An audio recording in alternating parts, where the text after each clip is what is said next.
60 minutes. I'd just like you to address that report, and if you indeed are not doing the interview, explain your reasoning why. Well, right now they came to me and would like me to do an interview, but first I want to get an apology because the last time I did an interview with them, if you remember, they challenged me on the computer. They said the laptop from hell was from Russia. And I said it wasn't from Russia, it was from Hunter. And I never got an apology. So I'm sort of waiting. I'd love to do 60 minutes. I do everything. I mean, I do you right now, right? And you're tougher than 60 minutes, frankly. The laptop from hell was from Hunter. It wasn't from, so I haven't gotten, if you remember Leslie Stahl, we got into a little bit of an argument on the camera talking about that and other things. And, you know, they really owed me an apology. I'll tell you, David Muir, how about David Muir when he said that crime went down? And then the following day, they released the numbers from the Justice Department that crime went up 45%. No, they should apologize. They were wrong on everything. Apologize. So I like to get an apology. So I've asked them for an apology. Let's see if they do it. I wouldn't mind doing. I want an apology. Somebody be lying. He just said it. Crime is not down. Somebody lying. His son is from a different ballpark. His son doesn't have. I said, you want to be like your father? Just don't have the talent. Who else, please? Go ahead. Thank you so much. I wanted to ask you about Milwaukee. Obviously, you're here today in Milwaukee. You were in Dane County. What more do you need to do in the next 30 days to win over the voters in these largely Democratic areas? I think we're doing well. You know, we just went to Dane and we had a great time. And the other day we were, we had 50,000 people. I think it was Friday or Saturday.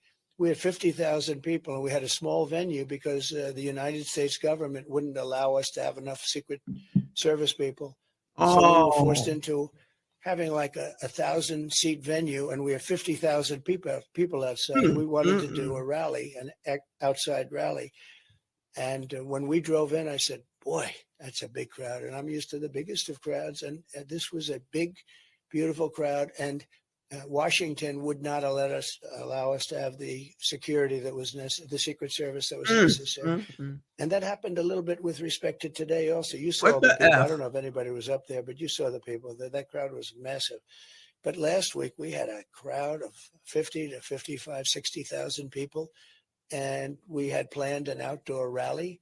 It would have been amazing. And Washington would not get us. They said that we have to guard the United Nations, which meant the president of North Korea, who's basically trying to kill me. So they want to guard him, but they don't want to guard me. So we're going to start having it out with them because we sort of have it.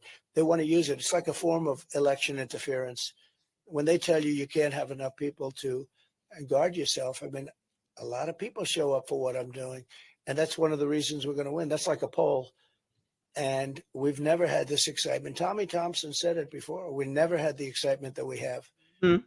Now, we've had great excitement. Look, I won it. And the second one, they say lost by 20,000 votes. So sure.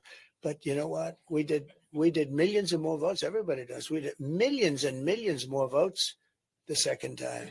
Got the most votes in the history for a sitting president. Sitting president never even came. All right, y'all. He started talking like this. I ain't trying to hear that. What's up, y'all? Yeah, I'm early. I'm on white people time. Shout out to everybody who is here. I see you. I appreciate you. Might as well get started, y'all. He over here running off at the mouth. I was like, all right, let's see what he got to say, y'all. Now he talking about crowds. I don't want to hear that. Anyway, I appreciate y'all. We're going to watch this daggone debate. I think it's going to be on. When's it coming on? 9 o'clock. But I saw he was on here. So I was like, all right, let's go ahead and see what the Don got to say, child. I don't want to hear about no damn numbers, child. Tell me about the what you think about the union workers strike, child. The longshoremen, I should say. What's up with that? What you got to say? That's what I want to hear about, child. Over here in Wisconsin. Anybody in Wisconsin here? Oh, now it's not gonna play no sound. Come on. Uh-oh. Refresh. Uh-oh.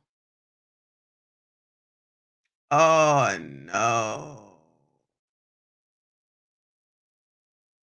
All right. Well, I figured that out. Yo in here, we in here. Well, I figured that out. We're gonna go on to something else because you know I always got something for you, right? Always, always, always, always. I'm gonna see if y'all remember this. Shout out to Amanize. I'm sorry, where my girl at? Where'd she go? Woo! Shout out to Amanize with the 2. Hey y'all, as always, I see you. I appreciate you. Thank you for the info. 9 o'clock on CBS. Shout out to 9 o'clock. But let me move on over to. Hold on. Represent on this different screen.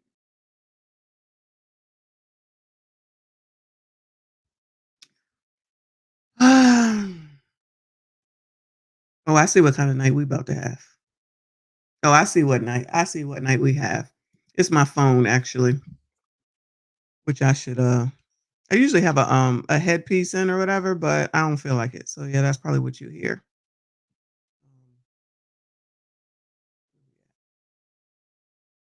Oh, it's really gonna be that type of night, I see.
of this moment should have planned an attack on Taiwan and Indo-Pacific theater? Thank you so much. Well, you never know with President Xi. I had a great relationship, as you know, with President Xi. He's a very smart guy.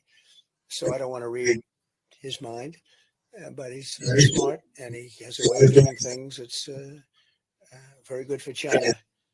And he's at the top of his game. Our people are not at the top of their game. So you never really know. I think that China's going to be a very interesting subject over the next couple of years. You know, China's having a lot of problems right now. You know, the economy is having some big problems. They just issued very big stimulus, but it's someplace. And he's a very, I mean, people get upset when I say it, but he's a very fierce person. He really is. He's a fierce warrior. He's a fierce challenger. But I had a very good relationship with him. Okay, A couple of more. Go ahead, please. Go ahead, behind you. Thank you. You said two can play at that game when talking about the Department of Justice. How would you use the DOJ if you're reelected? Well, I think it's terrible what they've done. They've weaponized government to an extent that's nobody's ever seen before. It's done in third world countries, banana republics. But I mean, like as an example, they said, "Oh, the documents case, the documents case." Well, he was guilty. They basically said he's guilty, but he's incompetent. He's allowed to be president, but he's not allowed to go to court. It was a strange ruling. But I was exonerated from my case. That was a big case, as you know. Down in Florida, we had I don't know the judge, but a brilliant judge, totally brilliant judge. And I was exonerated and fully exonerated. And I can only say this, that, you know, when I stand here and I watch the questions being asked by people that are somewhat hostile, many people that are fair. I mean, you have a lot of different talents in this room.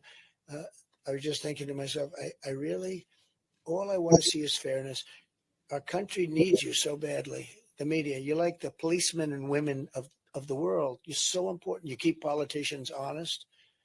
You keep politicians from doing really bad things. You're so important. And it's so important that the media be fair and really improve, because I watch how unfair it is and how one-sided it is.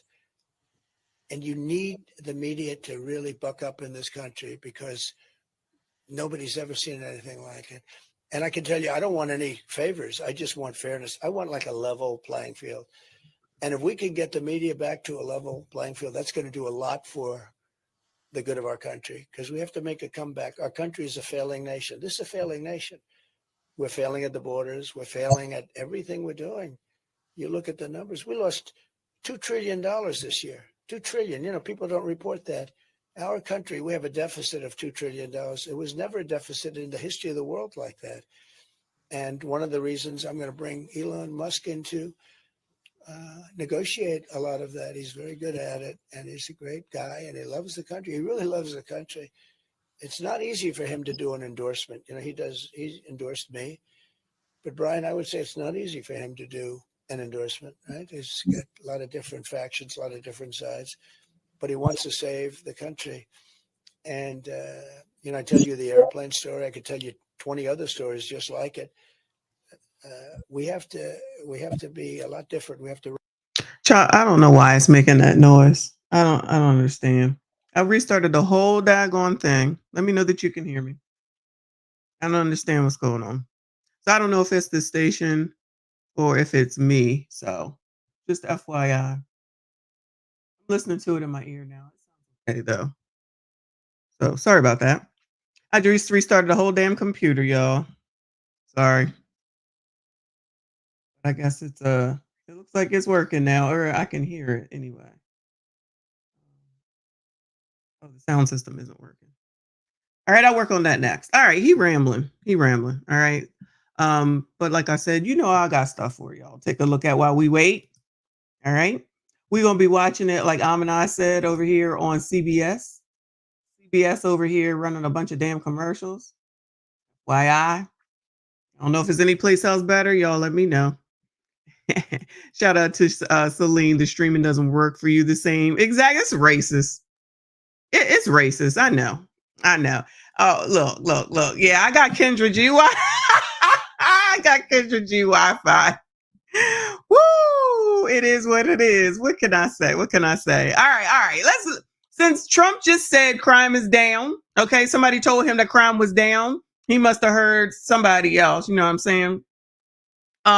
Let's go ahead and take a look at some crime, child. All right. Let me see what we got around here. Let's go here. All right. Let's see if y'all remember this.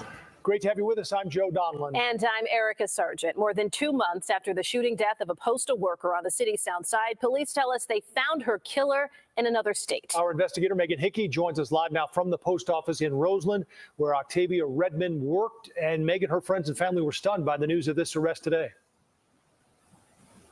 Right. They tell me not a day has gone by that they have not thought of Octavia Redmond, who was a very familiar and friendly face here. They still want to know why all of this happened, and they're still fighting for safety improvements for letter carriers. And now we got to relive it again. Letter carrier Elise Foster tells me she got the call about an arrest early this morning. I talked to her husband, Demetrius Redmond, and that's my first call, let him know that my heart goes out to him and that, it's a step in the right direction. 48-year-old Octavia Redmond was fatally shot multiple times while delivering mail in West Pullman on July 19th. Y'all remember this? July 19th, this lady right here out in Chicago, shout out to Chicago, just doing her damn job. Y'all remember? She's just trying to deliver the mail. What is this, October the 1st, July, August, September, October, almost 3 months in order to find this person that did it, like they weren't going to find him. Multiple times while delivering mail in West Pullman on July 19th. The shooter's getaway vehicle was found abandoned and torched in the middle of a South Side field. This surveillance video was the only look we had at the shooter, showing someone getting into a Dodge Durango before the shooting and then running across the street. You see, he's just sauntering. He don't care. Look at this. Sauntering, child. Someone getting into a Dodge Durango before the shooting and then running across the street and out of view of cameras after shots were fired. CPD said they tracked this suspect down to Cedar Rapids, Iowa, where the 15-year-old was arrested on Monday. It will never bring her back. That it's a step in the right direction, that someone will pay for the vicious crime that they did. Redmond's colleagues and Roseland customers alike. This has been my post office for 48 years. Were relieved and saddened. When children commit adult crimes, then that's a whole different story, and it involves all of us because we are parents. I promise you it don't involve me. It does not involve me at all. I don't have a sound machine. It don't involve me at all. I anticipate. I could be wrong, child. I could be wrong, but I anticipate.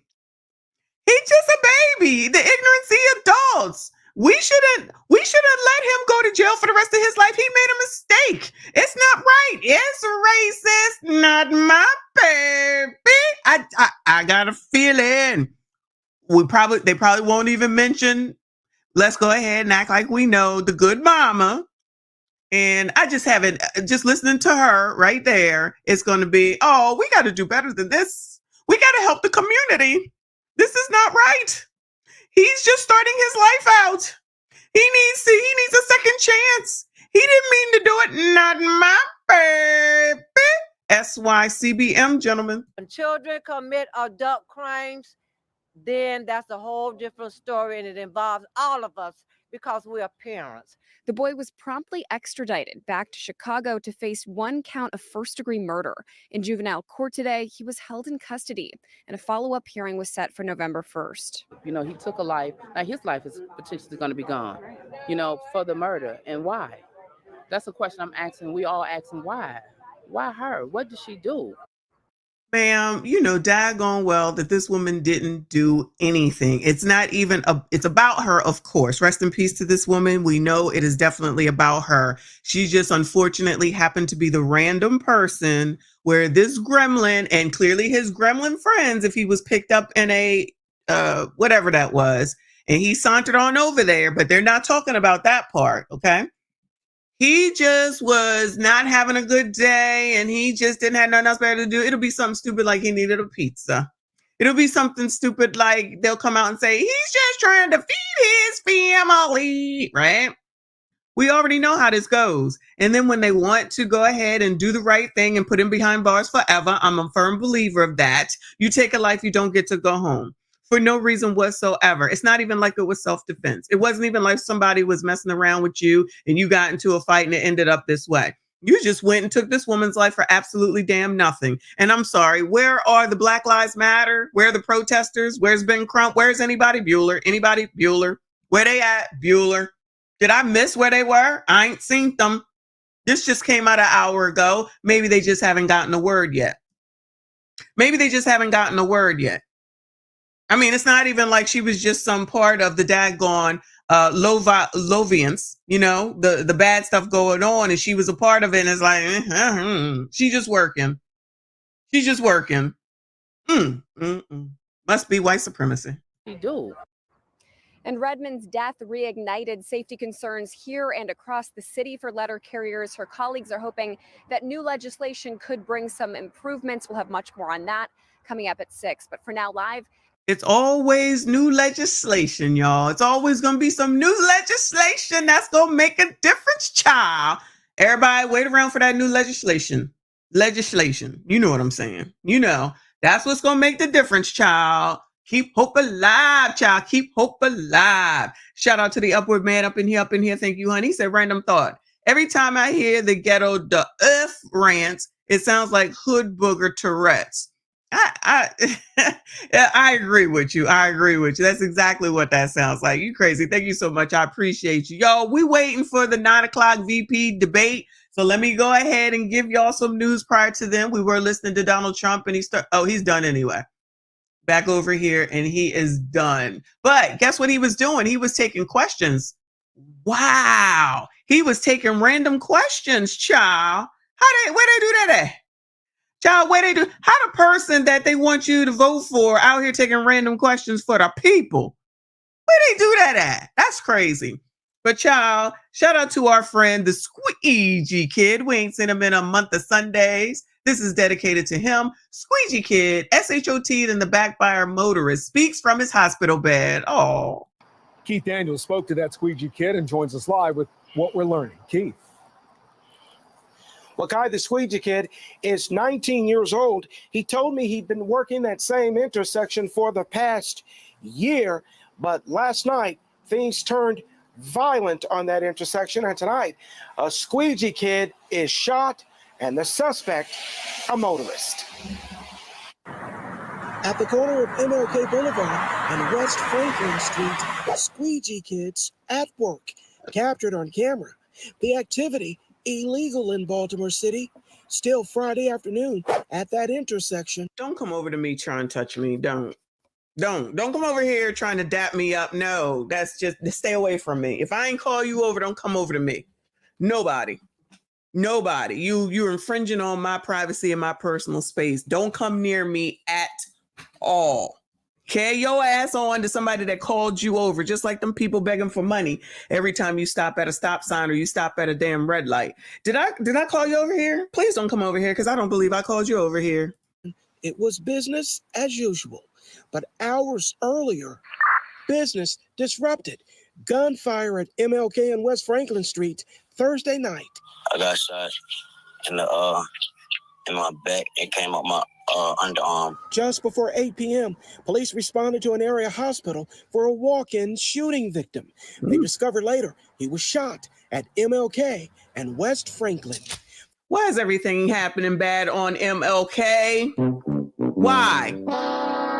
It's like you really need to stay away from any of the MLK boulevards, the MLK ways.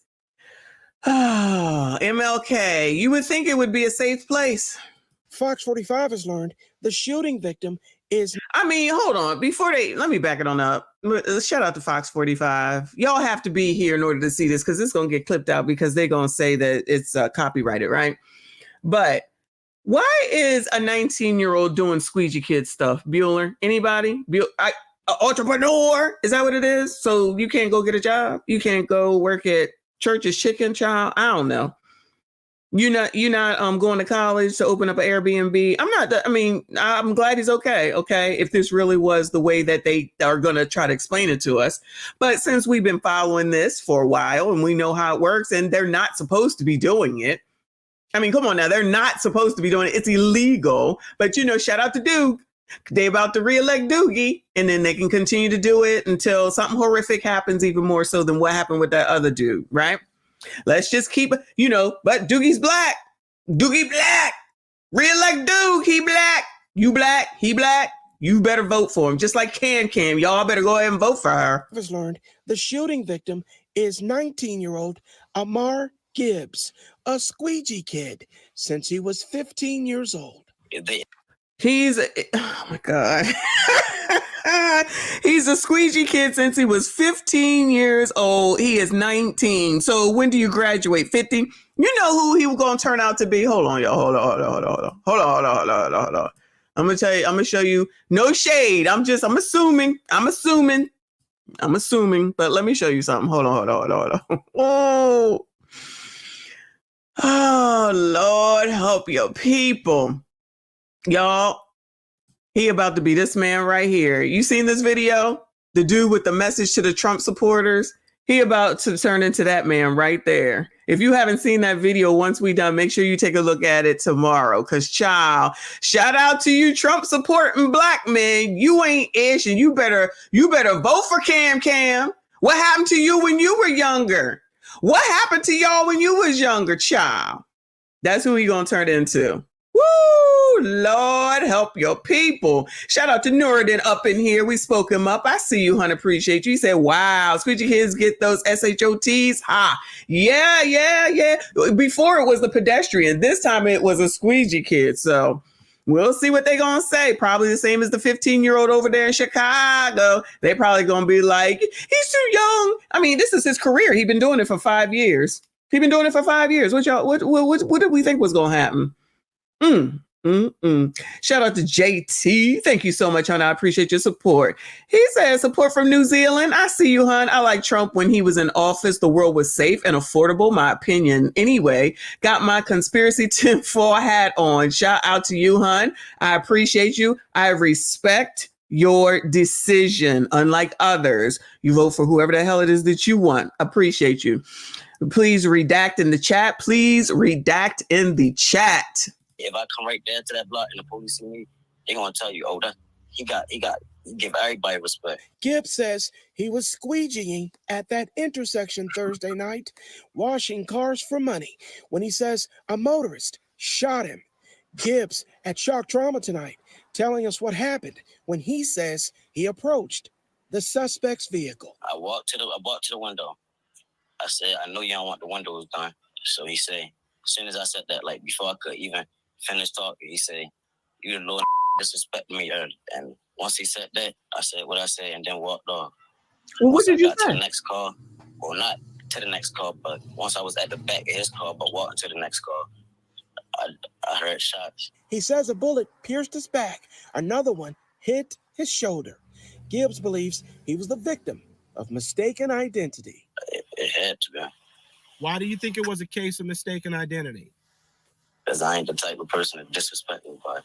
Somebody on a block slapped somebody earlier. Oh, so this ain't even really technically about a motorist. It sounds like it's some ish going on up in Baltimore. Shout out to Doogie.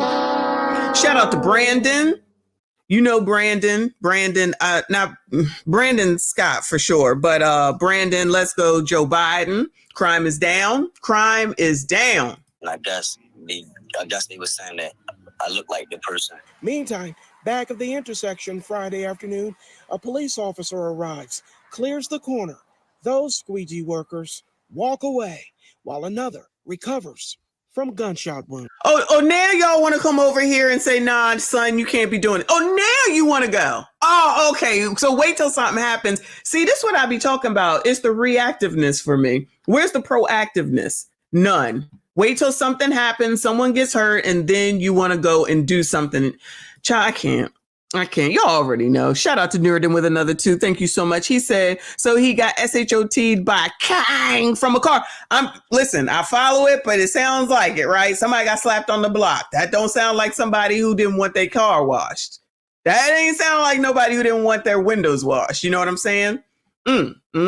Shout out to Crime is Down. My body hurt right now, but I'm blessed. I woke up this morning. Praise the Lord. Agree. Well, if you have any information about this shooting, police want to hear from you.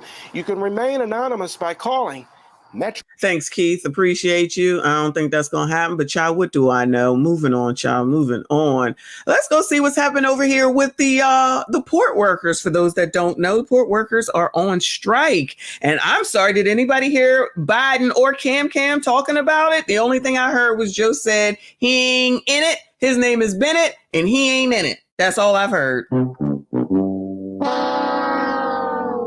That's the only thing that I've heard. Anybody heard Cam? Almanize, are you still in here?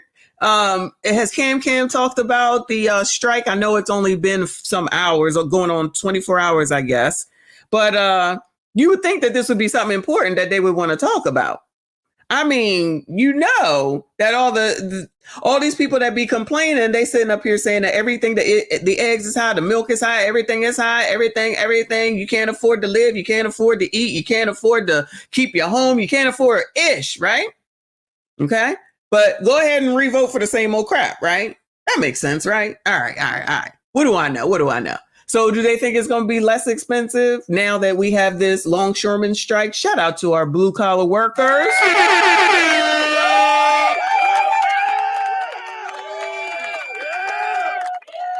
Shout out to our blue collar workers.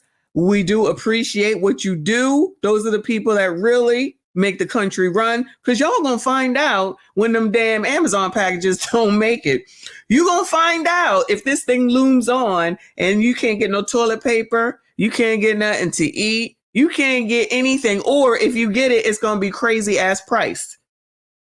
Remember when they were taking toilet paper and paper towels off of the shelves, I guess during the pandemic, and you couldn't get none of that? I remember during pandemic, the ships were in the middle of the sea because nobody wanted to go out there and do it. Nobody wanted to go get, like, the items were just sitting on a ship in the middle of the sea. I'm like, well, damn, somebody need to go do it. Don't nobody want to work? Nobody want to work around here? Then it's got to get into them trucks, because it's not just the longshoremen that take the stuff off of the damn ships when they get here, take the cargo off. They got to get that cargo to the stores where y'all at.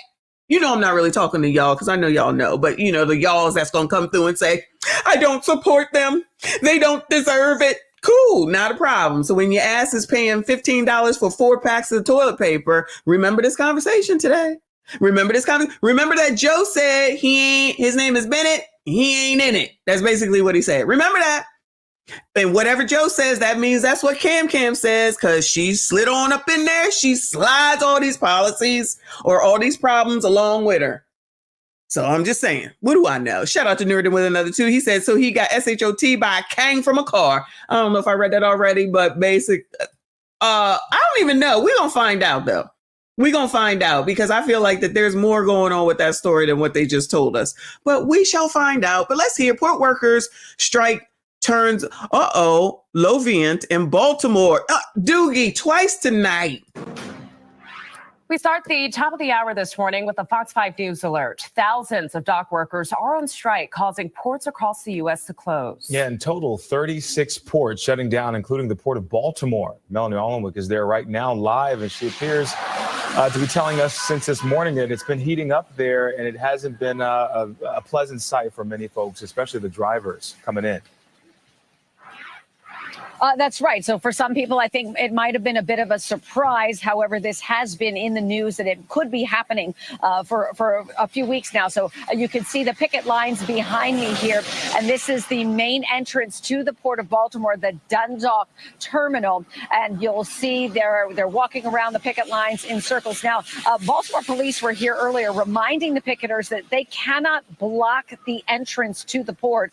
The longshoremen walked off the job at 12:01 a.m. There was confusion and anger as picketers initially tried to stop trucks from entering, and it did turn violent. I come here for 7 years. I pull the trash and the debris out of here for the Port of Baltimore, and the officer told me to come back and make go in there to get out of my way, and they attacked me and broke the windshield and serrated my face. Oh, look at it. That ain't right. No, come on now. This man, he on your side, child. They got to calm down. We not for this. They got to calm down. Child, come on now. Now, we don't know exactly what happened. The union members said the truck hit one of the picketers as they swarmed around it. We did see an ambulance come to assist, and we know that that gentleman did speak with police officers. Again, we'll let the authorities sort out exactly what happened there. Now, 45 members of the International Longshoremen's Association, 45,000 members. That's a big difference in a number, isn't it?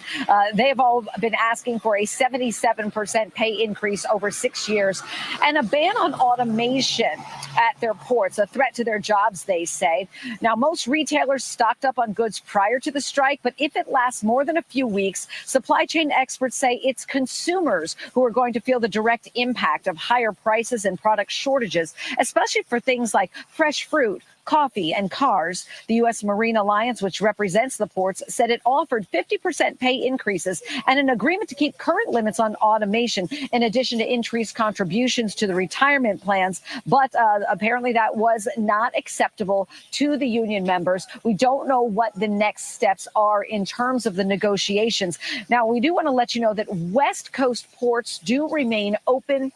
They are a different union and working under a different contract, and many supply chain leaders have rerouted some of their goods and supplies. But on the East Coast, it's going to have to be a wait and see situation as to how directly everyone is impacted. I want to let you know that, again, we are going to try to get an interview with one of the local union leaders here as soon as we sign off. And if we get anything from their point of view, we'll be sure to bring it to you. All right. Let us know, child. Let us know. Isn't it interesting that this group of videos says crime in the DMV? It's got 16 videos, child. I guess we know where we're about to go after I let my girl Casey Cat with the 10 memberships know. Thank you so much.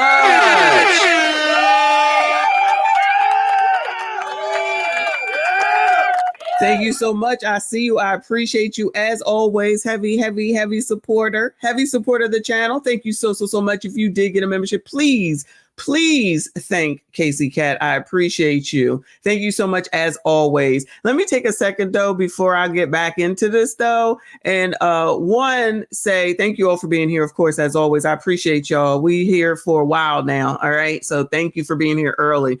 2, I want to say prayers for my friend TLA.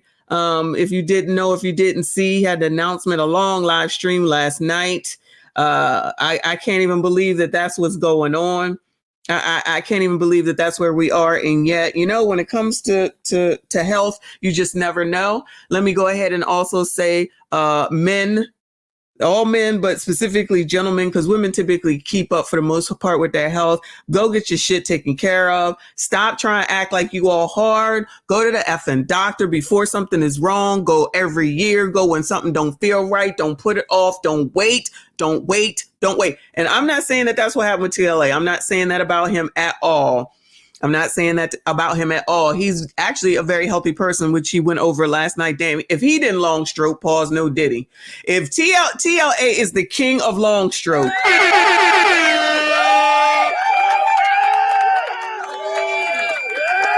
TLA is the king of long stroking. Okay. And let me just say, I wouldn't even be on YouTube if it was not for my friend TLA. I wouldn't know what to do if it was not for my friend TLA. If it wasn't for Kevin Samuels, I wouldn't know. How do I know TLA? I know TLA from Kevin Samuels. And when he was covering, I feel like it was the first time Fresh and Fit was acting crazy. They was striking everybody. And TLA always had these long ass live streams in the middle of the afternoon, got me through work. Shout out to everybody who was there. TLA had streams for like 10 hours. Why would I waste my life? I was getting through the work day, and he definitely did that. And then he told us to, everybody should have a YouTube channel, and here we are now. Okay. So I want to publicly let him know I love him. Let him know I'm with him. I'm for him. I'm here for him. I know he's got plenty of people there for him and all that stuff. And I just pray that he recovers fully. And he was covering the Young Thug stuff today. So at least he is back. So again, if you don't follow TLA, make sure that you do support our guy, like the stream, watch the videos, all that good stuff. So prayers to TLA. Love you forever. And then I want to shout out Kofa. Shout out to Grow Talk with Kofa. Last night, I'm glad I took off Monday for a reason, and I really didn't know until last night as I was there for both of them. Okay. And I hope they know I love them both. I love Kofa too. You know, I don't have a bunch of friends, y'all. I don't be keeping a bunch of friends. And it's interesting how I can be on YouTube and love and care for people that I have never met in real life, but I do. There's so many people.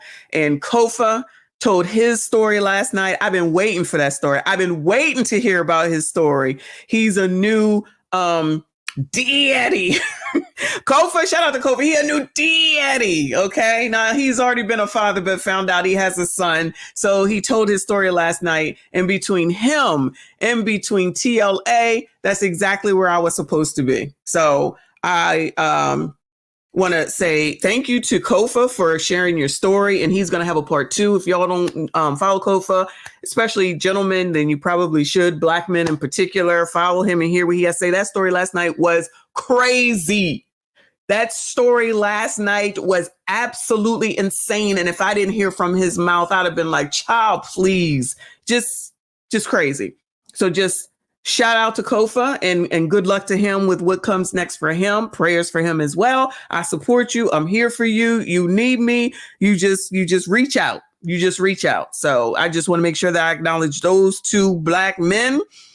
And that's where I was supposed to be last night. I'm listening to one on the phone. I'm listening to one on the computer. And I'm like, oh my God, I'm about to cry over here. I'm about to cry over here. It was a lot. It was a lot. But that's where I was supposed to be. So however that worked, divine intervention. But, you know, I was like, I'm not going to be here on Monday. And I feel as though the reason was because that's where I needed to be to support those 2. So just FYI, I want to make sure that I put that out there. And I appreciate every single last one of y'all that support the channel. We got regulars here. I see you. I appreciate you liking the video, just being here, being in this chat, this crazy ass chat. This chat is crazy.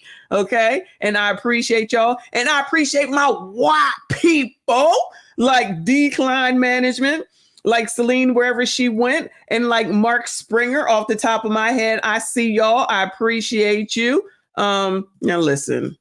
CM Thomas, I think you white. Okay. I think you white. Listen, since we talking about it, just let me know. I just need to I know who you are, but I can't sometimes go by the picture, but it look like you might be white. And it's all good because I'm not discriminatory against nobody. All right. As long as you good, we good. Everybody good around here. Okay. We can all agree to disagree, but you know, it is what it is. Everybody got the right to feel and do and vote for whoever the hell they want to. And like and listen to whoever the hell they want to. And that's where I stand with all that type stuff. Anybody can be here. That's it. And then we have our trolls, child. Lord. Then we have our troll extraordinaires. Love them too. But child, last night TQS is in the chat. Oh, Lord. Child, I tell you. Anyway. Yeah. Let me go ahead. Yeah, shout out to my girl. I am an equal opportunity racist. Okay, saying. All right, let's see what the crime is in the DMV, child. Let's see what's going on. It's now time for crime in the. It says woman and aunt SHOT in DC. Man, oh, it's a couple of stories. All right, let's see. DMV, where we bring you the latest headlines from the week. Thank you so much for watching. I'm Sierra Fox. We start with the case of a Virginia man accused in his wife's disappearance, including new evidence that Naresh Bhatt dumped mysterious bags in Loudoun County. Bhatt was once again denied bond as the search for his wife, Mamta Kaful Bhatt, continues. Fox 5's Lily Zhang has the latest details. This hearing lasted about 2.5 hours today. Lots of people showed up. In fact, many people weren't even able to get into the room at times. There was just simply not enough seats in this room. But afterwards, we also spoke with some people who say they were just not prepared to hear what they did hear in court today. And that does include a prosecutor saying that Naresh Bhatt allegedly had dumped bags in Loudoun County. At some point, they say that he used napkins and towels while doing it. Girl, what? I was not prepared to hear what I heard today. Just like everybody, we were just wondering.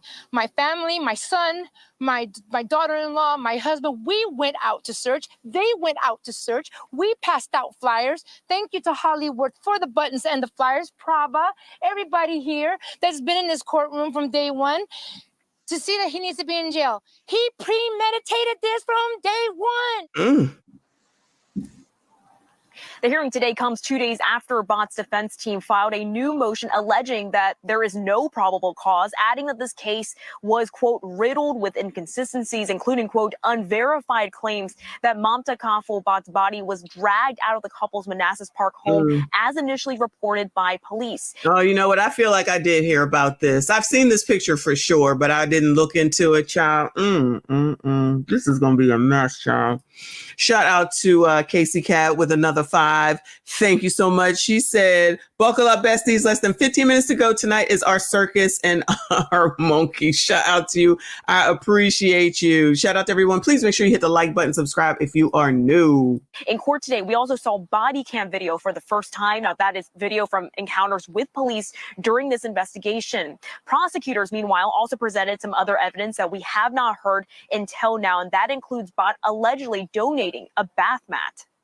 Child, what? That really talked to the fact that Mamta was murdered. Oh, and Lord. I think we have to say that. Mamta was murdered. She was systematically dismembered. She was put in bags. She was driven all over Fairfax County, Loudoun County, Prince William County, and put into dumpsters and trash compactors, and horrible things were done to her. God.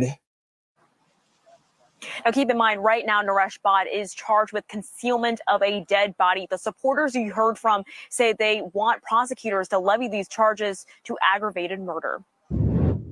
Child, all right, DMV is crazy, child. The DMV is crazy. Let me give you something else, and then I got some cam stuff. Let's go to Chicago 7. This is about a week old. We can get to it. So mother SHOT then deleted inside her South Shore home. Shout out to Chicago doing the damn thing. Neighbors tell us Tantanisha Jackson had just gotten home with her family and was walking inside of her apartment where a teen gunman was waiting. What was supposed to be the safe confines of a family's South Shore home now marks where Tantanisha Jackson's life was tragically ripped away at the hands, police say, of a teen gunman. Most people who've been living on this block have been living here for a long time, so everyone kind of knows each other. So I can only imagine what everyone is feeling. The feeling of heartbreak spilling next door to Jackson's neighbor, Wendy Herring. Oh, it's devastating. I'm really looking for her when I come out to sit on the back sometimes. Herring detailing to us what she says unfolded seconds after Jackson got home, not knowing what waited for her inside. He was inside. He was already inside. Because he broke through the back door, waiting for them. That's what my understanding. And when the 43-year-old waiting for him, it's their kid, isn't it? Mother GUN down by teen and home in front. Oh, maybe I thought it was her own kid. Okay. Entered her apartment on Cornell and 68th just before 4 Thursday afternoon. Police say a 17-year-old boy shot her 4 times in the head before escaping. What the murder happening, neighbors say, right in front of Jackson's husband and their young son, who ran next door for help, while the victim was left clinging to life. Oh my God. Jackson later died at the hospital. I'm hoping he can get through it. It's going to be hard. And police have not identified the suspect who they are looking for tonight, but say they did recover a gun from the scene. I'm sure it's a legal gun. Wow. Rest in peace to that woman. All I'm gonna say is I'm glad that crime is down. That's not me being smart, but this is what they're trying to tell us. This is what they're trying to tell us. And all this stuff we just supposed to ignore, okay? Shout out to SKC up in here. He said, did you hear that Eric Adams hired one of Trump's White House lawyers and stated when asked if he would accept help from Trump, he'd welcome help from any American. He about to change and be Republican, which y'all told me that he used to be Republican and then changed over.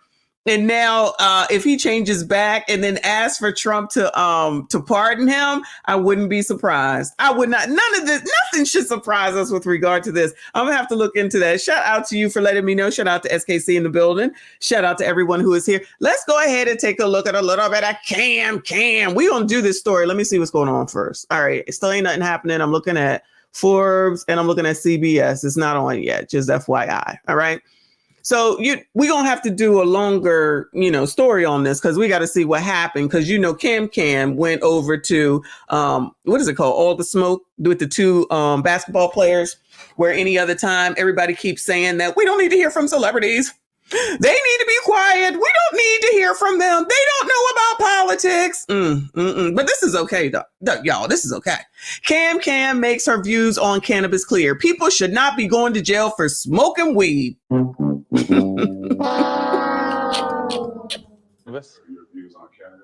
I just feel strongly people should not be going to jail for smoking weed. And we know historically what that has meant and who has gone to jail. Second, I just think we have come to a point where we have to understand that we need to legalize it and stop criminalizing this behavior. And so, and I've actually, this is not a new position for me. I have felt for a long time we need to legalize it. So that's where I am on that. I love it. Well, okay.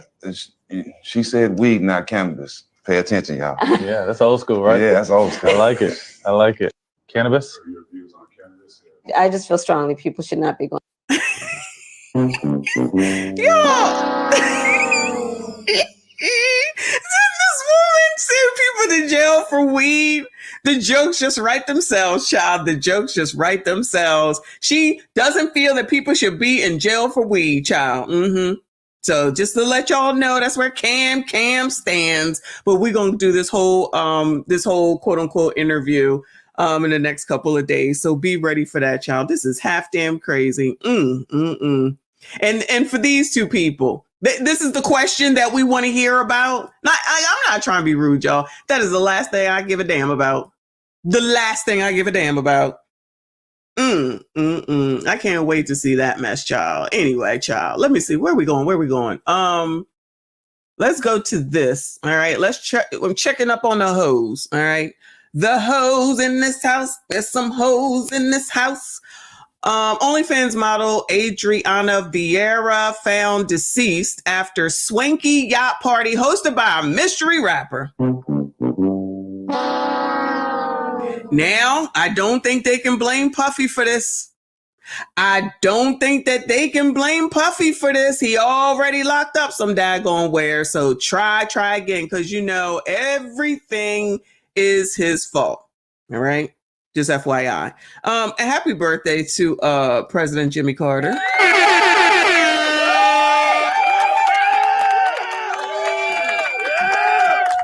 They have been saying that his birthday was coming up. I didn't realize it was today. So happy birthday to him and anyone whose birthday is today.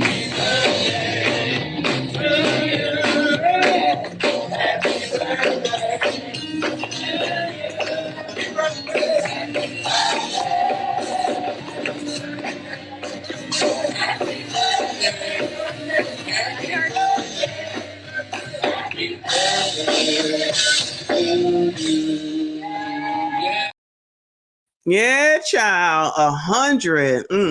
What a blessing. Shout out to Jimmy Carter. All right. So let's hear about the OnlyFans model, Adriana Vieira. That's her. Found deceased after swanky yacht party. Did he have any people that was unalived while they was at his party? Maybe I missed it. Let's see.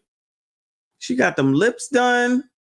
She probably got a lot of work done. Shout out to OnlyFans making a way out of no way. Isn't that a good time? Did John Amos die, y'all? I feel like I see people saying it, but I don't see it confirmed. I didn't get any messages. Can somebody confirm if that's true? AI is everywhere. Oh Lord, don't we know it? That's why the longshoreman said we need to get it together. Oh, okay. Sorry to hear that. Rest in peace to John Amos. Wow. I feel like I haven't seen that anywhere. I didn't get any text about that at all. That's crazy. Oh, Lord. All right, come on. This better be worth it. All this wait for this girl.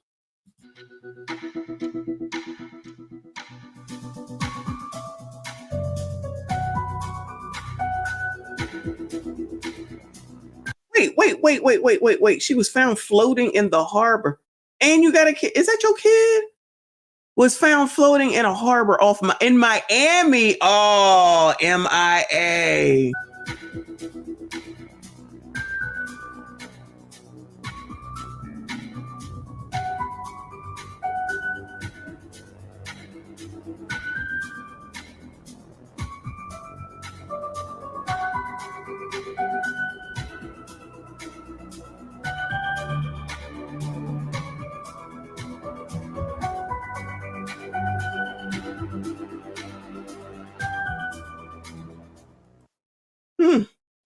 Well, what can I say? Good luck to that lady. OF model, OF person was found floating. She looked like Khloe Kardashian, don't she? A little bit. She looked a little old in the face. Was found floating deceased in a harbor off Miami after she attended a yacht party hosted by a mystery rapper. Why is it a mystery? Listen, don't bring Chris Brown into it. I guess he's technically not a rapper. The body of Brazilian mom Adriana Vieira, 31, was found on September 22nd. The U.S. Sun reported, citing interviews with her mom, calling for an investigation. Luckily, crime is down, child. She was allegedly last seen swimming in the harbor the night before when she attended a party on board a yacht that was hosted by a rapper who was neither identified nor accused of any involvement. Now, how hard can it be to figure out who the hell the damn rapper was? Come on now. Y'all don't want to tell nobody? It was not clear how the model wound up deceased or in the water wound up deceased or in the water, and the Miami Police Department did not immediately respond to a request for a comment Tuesday. There she is. Hey, girl. There she is. Feet look long. Her body is reportedly being held for an autopsy. I want my daughter's death to be investigated and need help me bring her body back. The model's mother, Antonia de Lourdes Vieira, told a Brazilian news outlet, according to The Sun. I don't know how long I have until she's buried in a pauper's grave. Child, what does that mean? Vieira, who was originally from Brazil, regularly shared adult content on OF. Shout out to y'all. You know daggone well that you gentlemen be paying for them damn OF. Promising random free hot videos and pics and messages when you least expect them, child. What more do you want from me? There you go. You get this picture, child, for a small fee of $29.99 a month. Vieira pitched herself to would-be viewers as a big ass and fitness girl. Big ass? Like ASS? Girl, where? Okay. Teasing subscribers. Let me spoil you, baby. Let me spoil you, baby. Shout out to Death of Reaper. It's free if you know Reddit. She reportedly relocated from Sao Paulo to Florida with her husband Roberto Tessario 2 years ago before Tessario went back to Brazil, leaving Vieira in the U.S. to raise their 6-year-old son. What the hell? The husband just left her and the kid? Wow. Being the OnlyFans person as the means of... What is going on? What is going on? Twitter definitely has everything. Shout out to so many things that they have. I got to be careful opening it up with the camera going. Shout out to my girl. She said a pauper's grave is a burial site for people who are indigent, unclaimed, or unknown, and where the burial is paid for by the public. Interesting. All right. Appreciate y'all. Thank you for keeping me up to date on that. I did not know. Shout out to Mama Gemini. Thank you so much, hon. She said President Carter is now too old to play. Don't be mean to Jimmy. Child, don't be mean to Jimmy. What did he do to you, child? What did Jimmy do to you? Jimmy Carter is still here, 100 years old. That's a daggone feat. Shout out to Jimmy Carter. I mean, I don't know if he all the way there, but he might be more aware than Biden.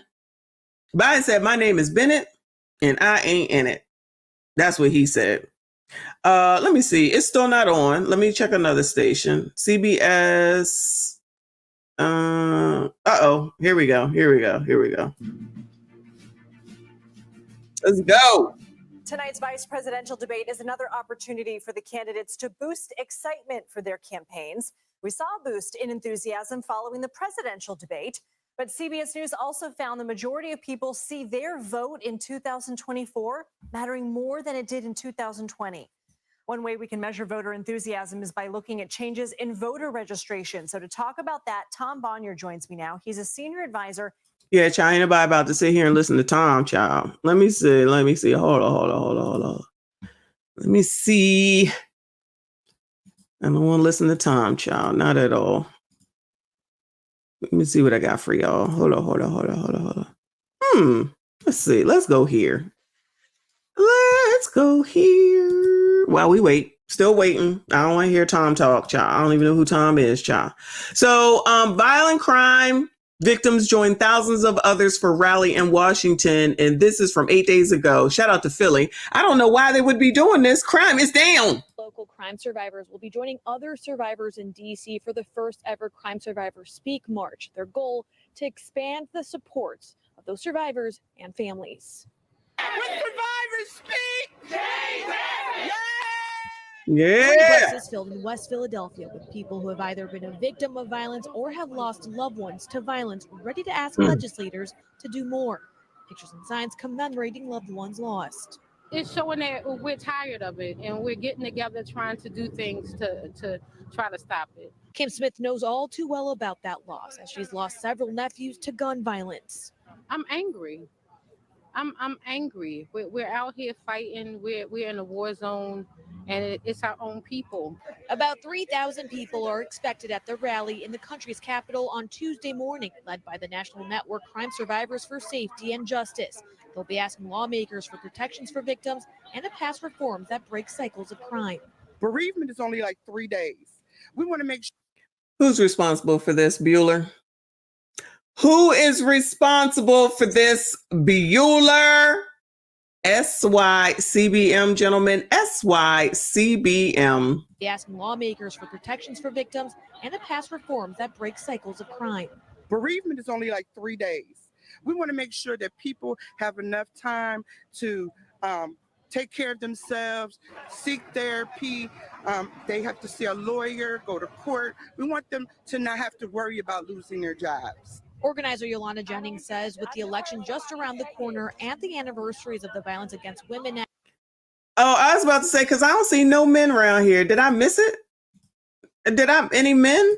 Child, did I miss it? Hold on. Oh, there's one. Oh, okay, there's one. Let me see. Let me see. Any more? Back it on up. There's one. All right, there's two. All right, let me see. There's a little boy. That man, I don't know if he just crossing the street. I don't know if he there with them. Child, something just ain't right. They have to see a lawyer, go to court. We want them to not have to worry about losing their jobs. Organizer Yolanda Jennings says with the election just around the corner and the anniversaries of the Violence Against Women Act and Crime Victims' Rights Act, this march couldn't happen at a better time. We're looking at over 2,500 crime victims to go to Washington so that our voices can be heard. These people hoping that their personal stories and experiences help move the needle in some way. My poster says, stop breaking our hearts, stop killing dreams, and stop the violence. In West Philadelphia, Stop the violence. I'm sure, we've heard that before. I'm sure, something is about to come through. I'm sure something is about to come through and stop all this. But Joe said that crime is down. So I'm really sometimes not understanding where all this comes from. But what the hell do I know, child? What the hell do I know? Moving on, child. Child. No. 16-year-old SHOT'd and deleted near Martin Luther King High School. Not Martin Luther King High School. You can't get a break. You cannot get a break. A shoplifting stakeout turns violent. Police in Camden County say they were trying to stop a crew of serial shoplifters when an officer ended up in the hospital. Shawnette Wilson has the details from Gloucester Township. An officer was hurt and is out of the hospital. As for the suspects, they are all facing charges. It's business as usual this evening at Gloucester Premium Outlets after a series of wild events. It began with a shoplifting stakeout and not a series of wild events. Isn't that like the name of a story or a movie or something?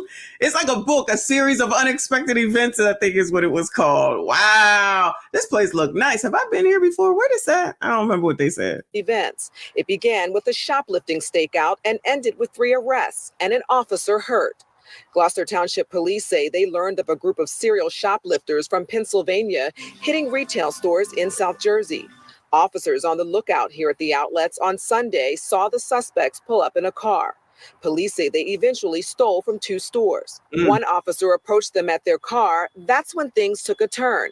Police say while they were arresting a 20-year-old woman from Sharon Hill, a 21-year-old man and a 30-year-old man, both from Philly, pulled off in the car with one of the doors still open. Investigators say that door hit an officer and the driver sideswiped a police car responding to the scene. Officers caught up to them, stopping the vehicle on Robert E. Kelly Boulevard about a mile away from the outlet mall. Both men were taken into custody. Gloucester Township Police Chief David Harkins said in a press release, quote, "I am very proud of the hard work and investigative efforts of our officers and loss prevention specialists, which brought this crew's criminal activities to an end. As a Child, they probably already out doing the same thing, wash, rinse, repeat. result of the quick actions by our officers, no one else was hurt." The suspects face a slew of charges, including aggravated assault on police, eluding, and theft. In Gloucester Township, Shawnette Wilson. Yeah, shout out to Gloucester, New Jersey. I probably have been there. But, you know, glad you got them, caught them, so they can go back out and do the same damn thing again. Child, whatever. All right, let's see. Colleagues John Dickerson and Cecilia Vega are standing in New York's Times Square. They will Shout take out to over Times coverage Square. after the break. You're streaming CBS News 24/7. I still ain't ready. What the hell? All right. Let's go over here to this story. Hold on. All right, so this is top brass at the NAACP suspended amid mystery complaints. Not the NAACP. Not the NAACP. What is going on? Less than a year after Kobe Little was elected to lead Maryland's NAACP, he has been stripped of his duties. And tonight, it is unclear exactly why. Mr. Mayor, I don't know if you heard me. Step up or step aside. Now, wait a damn minute. This is who you're talking about? Child, we need some new blood in the NAACP, okay? We need some new blood in the NAACP. We're going to need to bring that median age down to 30, 35 at least. Y'all get your sons and your daughters involved, child. Come on now. We got to get some new blood. Remember, old ninjas got to go. Okay. It's old ninjas got to go. Shout out to Jerry Butler. Okay. Thank you, hon. I appreciate you. Top brass. This is the top brass. Look at this dude in the back. He looking, yes, ninja. Or step aside. In the past year, the NAACP president has been a vocal critic of the mayor and a vocal supporter of former state's attorney Marilyn Mosby. Marilyn Mosby. Goodbye, sir. That's who it is. Shout out to Lauren. He looked like Frederick Douglass.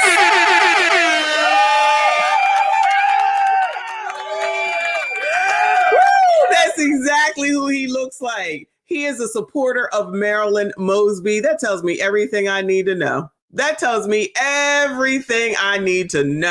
Woo! Or step aside. In the past year, the NAACP president has been a vocal critic of the mayor and a vocal supporter of former state's attorney Marilyn Mosby. Marilyn Mosby loves justice and she loves Black people, and we will continue to stand for her. But less than a Wait, did he say she loves Black people? Hold on. Child, you know she ain't giving you none. Attorney Marilyn Mosby. Marilyn Mosby loves justice and she loves Black people, and we. Oh, well, Marilyn Mosby loves Black people. She'll probably rerun. Do you think that they will reelect her? I'm going to say probably, if she's allowed to. I don't know if she can or not, but if she's allowed to, they will reelect that woman. I can see it. We will continue to stand for her. But less than a year after Kobe Little was elected president of Maryland's NAACP state conference, he, along with Treasurer Joshua Harris, have been suspended from their jobs.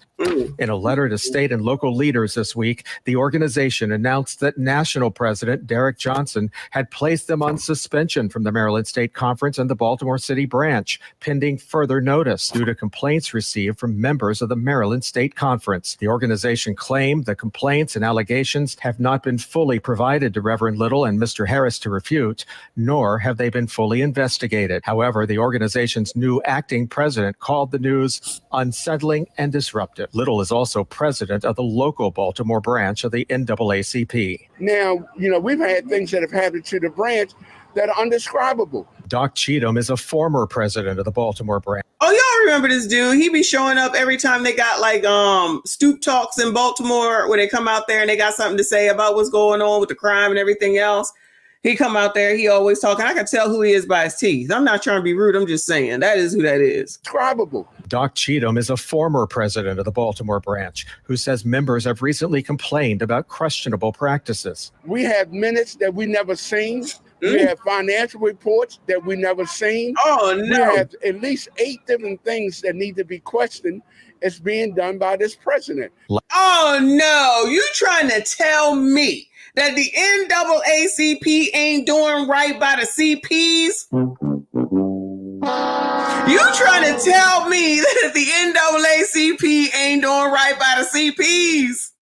This sound like Thornton Township damn Dalton child. Just out here willy-nilly doing whatever. And someone, I promise you, will come through and say, oh, you know, talking about black people. Child, I'm just reporting the news. This shit is on the news. I'm just reporting the news. That's it. If this is what it happened to be, then this is what it is. We got the NAACP not doing right by the CPs. But, child, you can't make it up. You cannot make it up. Child, even Crooked Teeth here is like, we don't want Frederick Douglass. This is a problem, child. It's being done by this president. Last October, fire broke out at the local NAACP headquarters on 26th Street. At the time, Little lashed out at city leaders for failing to maintain nearby vacant buildings. Don't tell us you take action when you have a hearing and discover that there's squatters in the building and you do nothing and then the building catches on fire. But now the local and state leader, I'm sure it's white supremacy, is suspended from his post, and the Baltimore headquarters remains in a state of disrepair. How can you have a fire in the Baltimore City branch NAACP on October the 5th, which is almost a year, and nothing has been done to replenish the branch? Sir, are you really asking this question? Sir, are you really asking this question? Come on now. What gets taken care of here in Baltimore? What? Oh, Doogie, we back on your ass, dude. What is going on, Dukes? What is going on? That's unbelievable. Did not respond to requests for comments today. The organization's vice president has now been named acting president. Jeff Abel, Fox 45 News. I'm Kai Jackson. Shout out to Kai Jackson, Fox 45. You got to be here for this stuff, y'all, because this will be clipped out because they don't leave it there. But the NAACP doing wrong by the CPs. And like I saw Decline Management, he said, did they have fire insurance? Now, come on. Ain't no damn fire insurance, but blame somebody, right? Blame somebody. We spoke him up. Shout out to Kof in the building.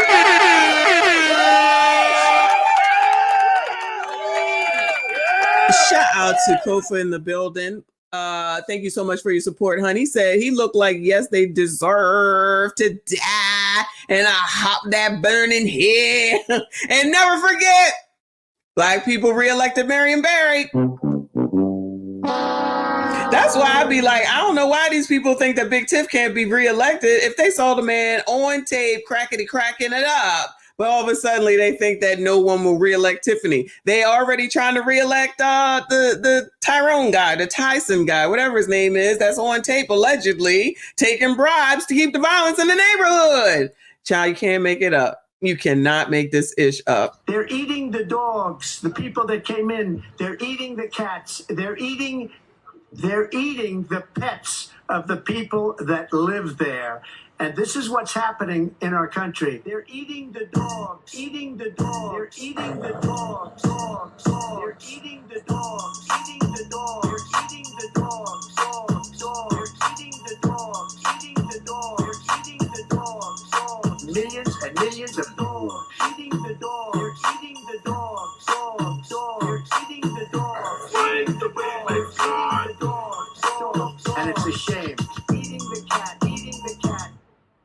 the cat, eating the cat, eating the cat, eating the cat, eating the cat, eating the cat, eating the cat, eating the cat, eating the cat, eating the cat, eating the cat. They're eating the dog, eating the dog, they're eating the dog, dog, they're eating the dog, eating the dog, they're eating the dog, millions and millions of dogs, eating the dog, they're eating the dog, they're eating the dog, eating the dog, they're eating the dog, and it's a shame. Eating the cat, eating the cat, eating the cat, eating the cat, eating the cat, eating the cat. Eating the cat, eating the cat.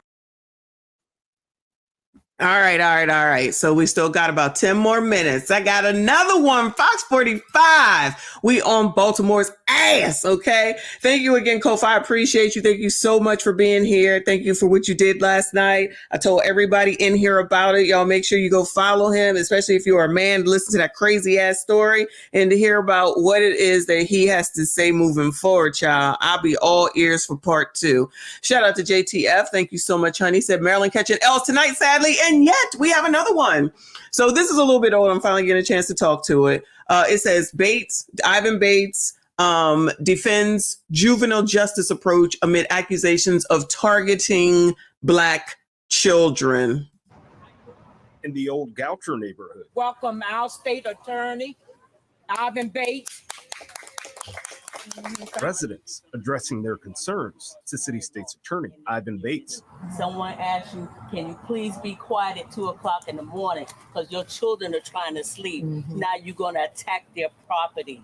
That is not cool. Everything from vandalism to prostitution, they say, happens right at their doorstep. On this corner is like wild. Primarily with the solicitation and prostitution and basically streetwalkers and then the Johns coming here for all that. Bates addressing those concerns in his latest crime walk. Holding the Johns responsible and accountable is something we definitely are going to do. But while most were there to hear solutions, not everyone greeted Bates with a round of applause. Because I've been pretty upset with some things that I've been seeing coming from your office around advocating to incarcerate children. This one in a very heated debate with Bates, even calling out Fox 45 when it comes to juvenile crime and how it's being reported. I feel like there's just some rhetoric coming from your office and Fox News pushing that children are responsible for crime and like further villainizing and criminalizing Black children as a result. See, this is what happens when you be bringing white people into this shit, okay? And be advocating and be all wrong. She thinks that she helping somebody and she making it worse. She thinks that what did we just see? A 15-year-old in Chicago, a 15-year-old just a second ago on whichever one that was. And here she come talking about the real news, Fox 45 is the real news, reporting on what's going on in daggone Baltimore, the real news. Here she come. I think it's doing something against the Black children. Well, guess what? Maybe, first of all, Baltimore is probably what? I forget. I think it was Monique that said she used to live there. 90% Black. So really, it's just the most of the damn population. If that's who's out there, the Squeegee kid just got SHOT'd. He already knows what's going on. He said they was over there slapping people up, and then they came out here wild, and he probably was just caught in the crossfire. So the person that we saw for the 15-year-old, what we think that person is. But we just supposed to just act like that's not what it is in these situations. We're just not supposed to, we're just supposed to ignore it. And then these, like, first of all, white woman, please shut the fuck up, okay? Just please shut all the fucking way up. You are living in Baltimore. It is mainly Black. We remember the lady who got attacked outside of her house, the 2 kids run over, rolling around on the ground. They was Black, they got to get out. How many of these kids are Black and they get to get out? They go home and they go do the same thing again. That dude, that little boy, the ignorancy adult little boy that was on an ankle monitor at the age of, I think he was 14. Now he on up out of here, and they blaming the people out in the street. And I'm not saying that the gangs aren't a problem, because they definitely are. But then you go and you try to do something about it. Then y'all come out saying, not my baby. Then you say it's racist. How dare you take them anywhere? How dare you take them out of here? She clearly don't know where she live. So, child, if / when we see her again, ain't nobody trying to hear from you, ma'am. We just gonna say, child, just let them go because they black. Because that's really what they want to do. I don't know what it is you think you're trying to absolve, ma'am, but I don't give a damn what their color is. If your ass is breaking the damn law, carry that ass on to jail. I don't care what the age is. So we should just go ahead and let that one that deleted the post office worker who was just trying to work and make a living for her family, we should let him go because he's black, right? And he's only 15, right? So if you want to be out here doing adult things, then you get adult consequences. And until they start, as we already know, holding these daggone parents accountable, then none of this is ever going to change. And then you have people like, what's his name down in DC, who's telling you that he's trying to curb the daggone violence, when in all actuality, he's getting paid because as long as the violence stays, then the people who he's contracting with stay. And that means he continues to get richer and richer, pockets getting filled. What? This is all on the news. I'm not even making this stuff up. This crap is here. We're watching it. I'm not making this up.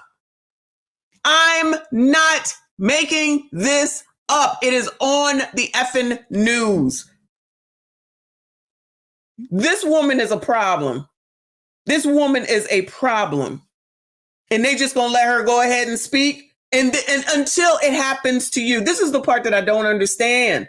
It's always, it's not right, it's not fair until something happens to that person. And that's not the way to be. You need to curb it for everyone in advance. There is no what is it? When I always get it wrong. There's only a reaction instead of, thinking of shit. I can't think of the word ahead of time. Never being proactive, it's only being reactive. And that's why this crap is never going to change. Children. This woman, in a very heated debate with Bates, even calling out Fox 45 when it comes to juvenile crime and how it's being reported. I feel like there's just some rhetoric coming from your office and Fox News pushing that children are responsible for crime and further villainizing and criminalizing Black children as a result. She's claiming Bates was behind changes in the juvenile crime laws that will lead to mass incarceration. And advocating for legislation to increase jail time for children. Bates. Listen to this cunt. Sorry, y'all. Listen to this. See you next time. So this is why this will continue, because savior white women like her and people that want to say not my baby. Because nobody wants to hold them accountable. Nobody wants to hold their parents accountable. And then we got to go live amongst these people. And then we're supposed to have empathy and sympathy for them. We're supposed to have empathy and sympathy for them.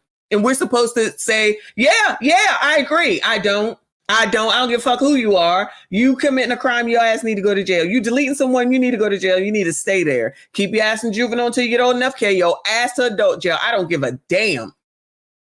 These people don't care about these kids.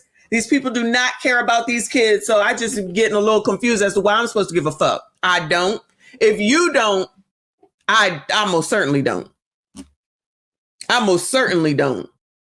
This is crazy. Girl, you need to go to hell. I'm sorry. This white woman here done pissed me off. Carry that shit on somewhere else. Remember that woman that got that we saw on the tape that got beat up by the two, she was white. She said, F this. I don't know if she moved or not. She better move. Shit. I'd have been moved, but that's just me, child. Leave that house. Find a house, leave that house, foreclose that shit. I don't care. I already got a house. 7 to 8 years, it'll be off the record any daggone way. Shout out to Woke Quill. Thank you so much, honey. He said Malcolm X warned us about these white liberals. That's what she is. You're right. You're right. Thinking she doing something. You're not being helpful, man. But who lives in reality around here? That's what I want to know. I'm just trying to understand who lives in effing reality. Let people, let kids only by age out, even though they're doing the most worst of things, including the ones that do masses. Let's not just act like this is about Black kids, because typically ones that do masses are white kids. Them too. I don't give a shit. Those kids in that, Georgia, traumatized, they can go too. I don't care how old they are. You want to be big and bad? Then you get them consequences of being big and bad. No, she want to make it being about mass and start using these big words that's supposed to scare somebody. Fuck that and fuck you too. Send their ass to jail. Thank you for allowing me the opportunity to explain, because I have never advocated to lock up children. But was quickly cut off. You're advocating for the legislation that passed Yeah, and don't ever listen to what anyone else has to say. How can you have a dialogue with someone when you're not willing to listen? That she just want to cut off because she wants to be the white savior. Girl, we don't need you. To lock up children. It increases all of the minimum sentencing for children. It never did that. No, ma'am. It did not. That's it. We can read. How you gonna tell him what the damn legislation is? Just because you think you know what it is, you gonna tell him the legislation. Bates referring to the Sense petition or child in need of services for any child 10 to 12 who steals a car for the first time, which calls for 0 jail time. Nowhere are we saying that we want to build juvenile jails. We want to lock children up. What we're saying is lock them up. DJS must give the services to the young people. But the back and forth was far from over. While I hear your answers, I really hope that in the future you advocate for solutions that will actually address the root cause of the problem and not just continue to lock up and demonize Black and brown children. Bates. Girl, shut the fuck up. She just wants to sit here and say Black and brown children. Girl, go take care of your white kids and shut the fuck up. Just stay there. Just stay there. Just stay there, child. Just stay there. Child. I can't. Just out here running off at the mouth, just like a woman, just ready to respond, just ready to say something, just ready to talk, child. Oh my goodness gracious. I think they're about to start. 2 men who hope to become vice president of the United States. Democratic Governor Tim Walz of Minnesota and Republican Senator J.D. Vance of Ohio. Now, this is likely the final debate of this election cycle, and voting is already underway in 20 states. CBS News polling shows this remains a race either presidential candidate could win. The CBS News vice presidential debate starts now. Fight for every single vote, and we're going to take this country back. Come on, and we are ready to continue to build the future. Let's go. We're going to turn this whole country red with President Donald J. Trump's leadership. You know what's at the end of this little journey? Kamala Harris as the next president of the United States. This is a CBS News special, live from CBS News headquarters in New York. America Decides, the vice presidential debate. Good evening, I'm Nora O'Donnell, and thank you for joining us for tonight's CBS News vice presidential debate. We want to welcome our viewers on CBS, on other networks here in the U.S. and around the world. We have a consequential night ahead, and our focus is the issues that matter to you, the voter. Let's introduce the candidates. Minnesota's Democratic Governor Tim Walz and Ohio's Republican Senator J.D. Vance, tonight meeting for the first time. I'm Margaret Brennan. In order to have a thoughtful and civil debate, these are the rules that both campaigns have agreed to. Questions will be directed at one candidate who will have 2 minutes to respond. The other candidate will be allowed 2 minutes for rebuttal. Then each candidate will get another minute to make further points, with an additional 1 minute each at the discretion of the moderator. The primary role of the moderators is to facilitate the debate between the candidates, enforce the rules, and provide the candidates with the opportunity to fact-check claims made by each other. CBS News reserves the right to mute the candidates' microphones to maintain decorum. We have not shared the questions or topics with the campaigns. The stage is set. Governor, Senator, thank you for joining us. Let's get started. Tonight, our country is facing several unfolding crises. The Middle East is on the brink of war. Americans are suffering from the catastrophic impact of Hurricane Helene. And now a labor strike as 25,000 dock workers from Maine to Texas are picketing. We're going to begin tonight with the Middle East. Margaret. Thank you, Nora. Earlier today, Iran launched its largest attack yet on Israel, but that attack failed, thanks to joint U.S. and Israeli defensive action. President Biden has deployed more than 40,000 U.S. military personnel and assets to that region over the past year to try to prevent a regional war. Iran is weakened, but the U.S. still considers it the largest state sponsor of terrorism in the world, and it has drastically reduced the time it would take to develop a nuclear weapon. It is down now to 1 or 2 weeks' time. Governor Walz, if you were the final voice in the Situation Room, would you support or oppose a preemptive strike by Israel on Iran? You have 2 minutes. Well, thank you. And thank you for those joining at home tonight. Let's keep in mind where this started. October 7th, Hamas terrorists massacred over 1,400 Israelis and took prisoners. Israel's ability to be able to defend itself is absolutely fundamental. Getting its hostages back, fundamental, and ending the humanitarian crisis in Gaza. But the expansion of Israel and its proxies is an absolute fundamental necessity for the United States to have the steady leadership there. You saw it experienced today, where along with our Israeli partners and our coalition, able to stop the incoming attack. But what's fundamental here is that steady leadership is going to matter. It's clear, and the world saw it on that debate stage a few weeks ago. A nearly 80-year-old Donald Trump talking about crowd sizes is not what we need in this moment. But it's not just that. It's those that were closest to Donald Trump that understand how dangerous he is when the world is this dangerous. His chief of staff, John Kelly, said that he was the most flawed human being he'd ever met.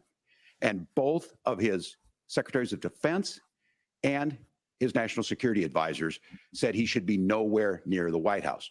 Now, the person closest to them, Donald Trump, said he's unfit for the highest office. That was Senator Vance. What we've seen out of Vice President Harris is we've seen steady leadership. We've seen a calmness that is able to draw on the coalitions to bring them together, understanding that our allies matter. When our allies see Donald Trump turn towards Vladimir Putin, turn towards North Korea, when we start to see that type of fickleness around holding the coalitions together, we will stay committed. And as the vice president said today we will protect our forces and our allied forces, and there will be consequences. Governor, your time is up. Senator Vance, the same question.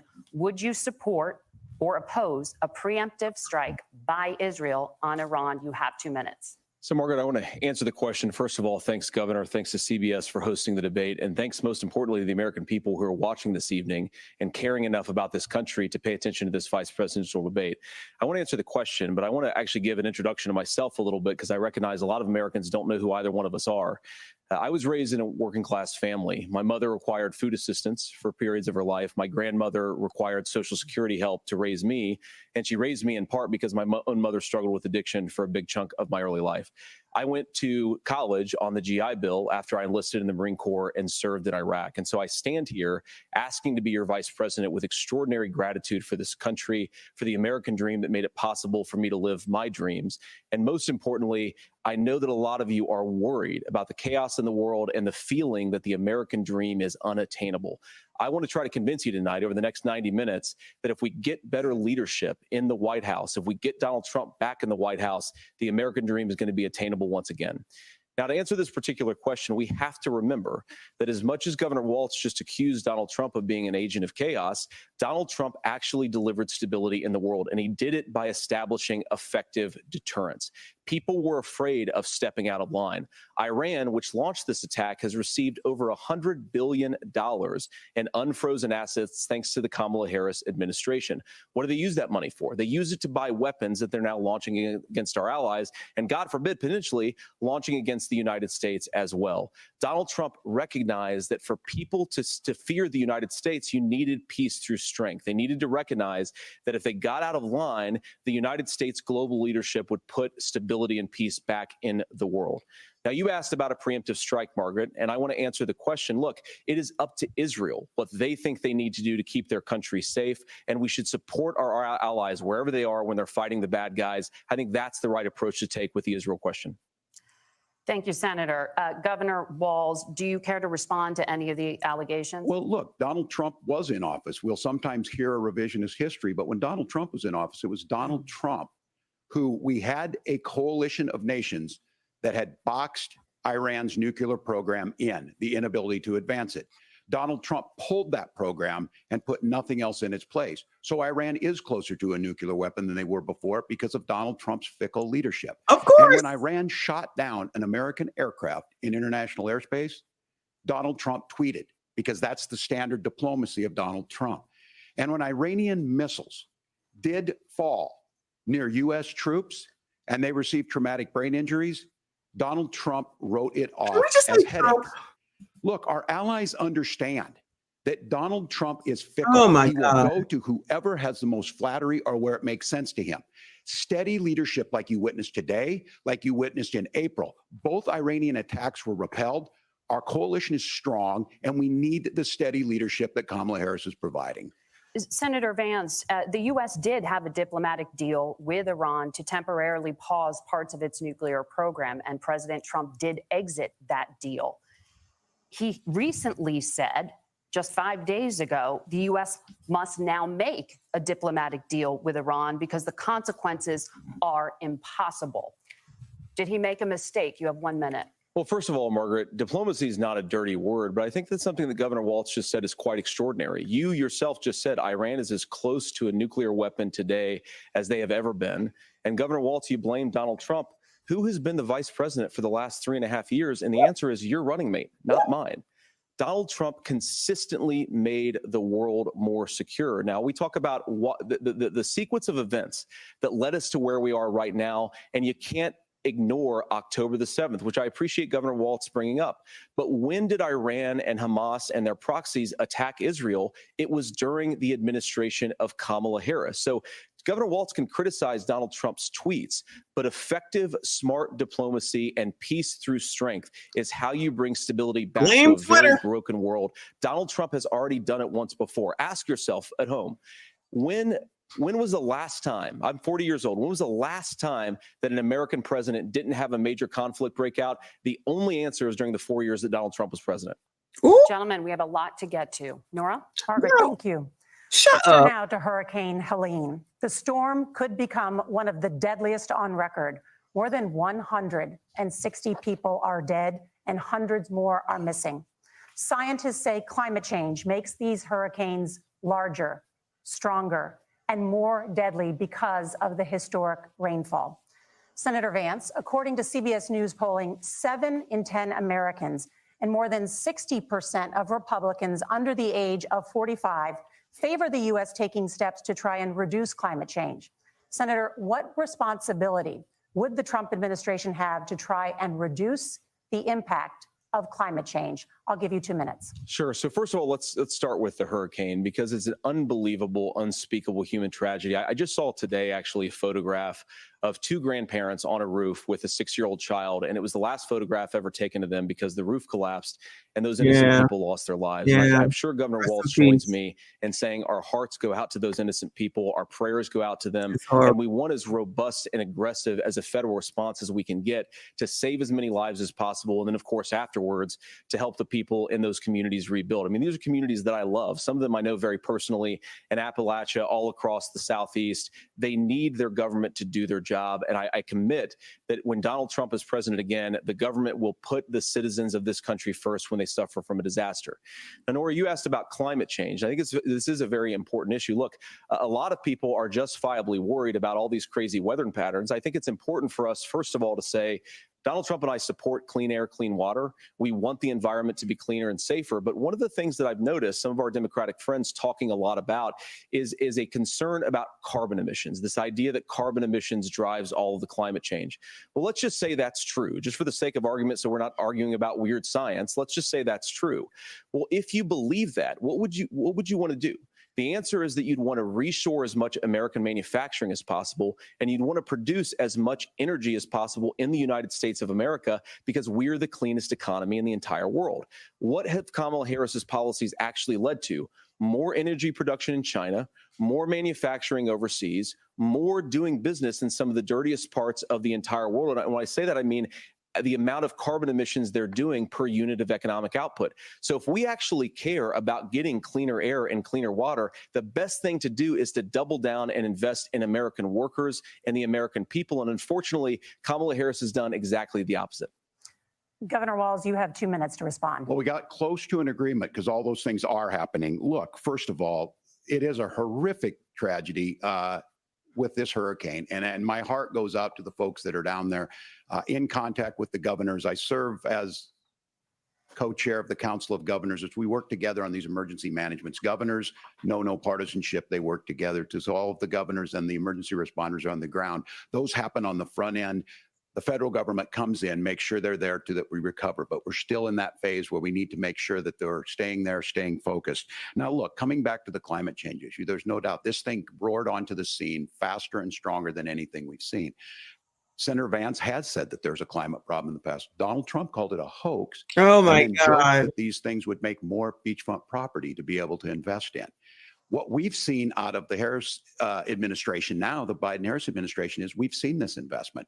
We've seen massive investments, the biggest in global history that we've seen in the Inflation Reduction Act, has created jobs all across the country. 2,000 in Jeffersonville, Ohio, taking the EV technology that we invented and making it here. 200,000 jobs across the country. The largest solar manufacturing plant in North America sits in Minnesota. But my farmers know climate change is real. They've seen 500-year droughts, 500-year floods back to back. But what they're doing is adapting, and this has allowed them to tell me, look, I harvest corn, I harvest soybean, and I harvest wind. We are producing more natural gas and more oil at any time than we ever have. We're also producing more clean energy. So the solution for us is to continue to move forward, that climate change is real. Reducing our impact is absolutely critical, but this is not a false choice. You can do that at the same time you're creating the jobs that we're seeing all across the country. That's exactly what this administration has done. We are seeing us becoming an energy superpower for the future, not just the current. And that's what absolutely makes sense. And then we start thinking about how do we mitigate these disasters. Thank you. Senator, I want to give you an opportunity to respond there. The governor mentioned that President Trump has called climate change a hoax. Do you agree? Well, look, what the president has said is that if the Democrats, in particular Kamala Harris and her leadership, if they really believe that climate change is serious, what they would be doing is more manufacturing and more energy production in the United States of America, and that's not what they're doing. So clearly, Kamala Harris herself doesn't believe her own rhetoric on this. If she did, she would actually agree with Donald Trump's energy policies. Now, something Governor Walz said I think is important to touch upon, because when we talk about clean energy, I think that's a slogan that often the Democrats will use here. And I'm talking, of course, about the Democratic leadership. And the real issue is that if you're spending hundreds of millions or even billions of dollars of American taxpayer money on solar panels that are made in China, number one, you're going to make the economy dirtier. We should be making more of those solar panels here in the United States of America. Some of them are, Tim, but a lot of them are being made overseas in China, especially the components that go into those solar panels. So if you really want to make the environment cleaner, you've got to invest in more energy production. We haven't built a nuclear facility, I think, one in the past 40 years. Senator. Natural gas, we got to invest more in it. Kamala Harris has done the opposite. That's raised energy prices and also meant that we're doing Senator, worse by the climate. your time is up. Governor, would you like to respond?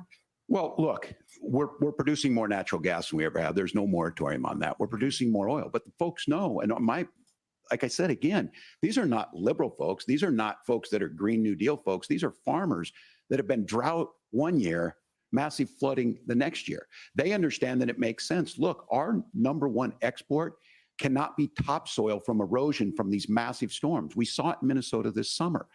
And thinking about how do we respond to that, we're thinking ahead on this. And what Kamala Harris has been able to do in Minnesota, we're starting to weatherproof some of these things. The infrastructure law that was passed allows us to think about mitigation in the future. How do we make sure that we're protecting by burying our power lines? How do we make sure that we're protecting lakefronts and things that we're seeing more and more of? But to call it a hoax and to take the oil company executives to Mar-a-Lago, say, give me money for my campaign and I'll let you do whatever you want. We can be smarter about that. And an all above energy policy is exactly what she's doing, creating those jobs right here. Governor, your time is up. The overwhelming consensus among scientists is that the Earth's climate is warming at an unprecedented rate. Margaret. Thank you, Nora. We're going to turn now to immigration. The crisis at the U.S.-Mexico border consistently ranks as one of the top issues for American voters. Senator Vance, your campaign is pledging to carry out the largest mass deportation plan in American history and to use the U.S. military to do so. Could you be more specific about exactly how this will work? For example, would you deport parents who have entered the U.S. illegally and separate them from any of their children who were born on U.S. soil? You have 2 minutes. So first of all, Margaret, before we talk about deportations, we have to stop the bleeding. We have a historic immigration crisis because Kamala Harris started and said that she wanted to undo all of Donald Trump's border policies. 94 executive orders suspending deportations, decriminalizing illegal aliens, massively increasing the asylum fraud that exists in our system. That has opened the floodgates. And what it's meant is that a lot of fentanyl is coming into our country. I had a mother who struggled with opioid addiction and has gotten clean. I don't want people who are struggling with addiction to be deprived of their second chance because Kamala Harris let in fentanyl into our communities at record levels. So you've got to stop the bleeding. You've got to re-implement Donald Trump's border policies, build the wall, re-implement deportations. And that gets me to your point, Margaret, about what do we actually do? So we've got 25 million illegal aliens who are here in the country. What do we do with them? I think the first thing that we do is we start with the criminal migrants. About 1 million of those people have committed some form of crime in addition to crossing the border illegally. I think you start with deportations on those folks. And then I think you make it harder for illegal aliens to undercut the wages of American workers. A lot of people will go home if they can't work for less than minimum wage in our own country. And by the way, that'll be really good for our workers who just want to earn a fair wage for doing a good day's work. And the final point, Margaret, is you ask about family separation. Right now in this country, Margaret, we have 320,000 children that the Department of Homeland Security has effectively lost. Some of them have been sex trafficked. Some of them hopefully are at homes with their families. Some of them have been used as drug trafficking mules. The real family separation policy in this country is unfortunately Kamala Harris's wide open southern border. And I'd ask my fellow Americans to remember when she came into office, she said she was going to do this. Real leadership would be saying, you know what, I screwed up. We're going to go back to Donald Trump's border policies. I wish that she would do that. It would be good for all of us. Governor, do you care to respond to any of those specific allegations, including that the vice president is, quote, letting in fentanyl and using kids as drug mules, among other things regarding children? The drug mule is not true, but I will say about this, about the fentanyl, because this is a crisis of this, the opioid crisis. And the good news on this is the last 12 months saw the largest decrease in opioid deaths in our nation's history, 30% decrease in Ohio, but there's still more work to do. But let's go back to this on immigration. Kamala Harris was the attorney general of the largest state, a border state in California. She's the only person in this race who prosecuted transnational gangs for human trafficking and drug interventions. But look, we all want to solve this.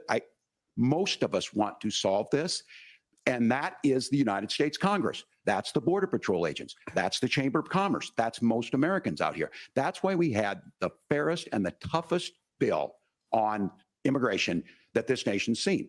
It was crafted by a conservative senator from Oklahoma, James Lankford. I know him. He's super conservative, but he's a man of principle, wants to get it done. Democrats and Republicans worked on this piece of legislation. The Border Patrol said, this is what we need in here. These are the experts. And the Chamber of Commerce and the Wall Street Journal said, pass this thing. Kamala Harris helped get there. 1,500 new border agents, detection for drugs, DOJ money to speed up these the adjudications on this, just what America wants. But as soon as I was getting ready to pass and actually tackle this, Donald Trump said no, told them to vote against it because it gives him a campaign issue.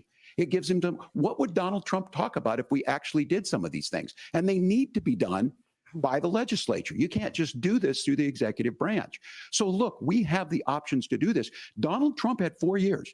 He had 4 years to do this. And he promised you, America, how easy it would be. I'll build you a big, beautiful wall, and Mexico will pay for it. Less than 2% of that wall got built, and Mexico didn't pay a dime. But here we are again, 9 years after he came down that escalator, 9 years, people and telling them what he was going to do. As far as the deportation plan, at one point, Senator Vance said it was so unworkable to be laughable. So that's where we're at. Pass the bill, she'll sign it. Governor, your time is up. Senator, the question was, will you separate parents from their children, even if their kids are U.S. citizens? You have 1 minute. Margaret, my point is that we already have massive child separations thanks to Kamala Harris's open border. And I didn't accuse Kamala Harris of inviting drug mules. I said that she enabled the Mexican drug cartels to operate freely in this country. And we know that they use children as drug mules, and it is a disgrace, and it has to stop.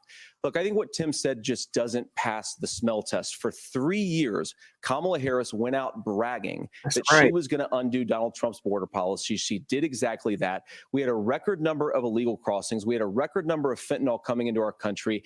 And now that she's running for president, or a few months before, she says that somehow she got religion and cared a lot about a piece of legislation.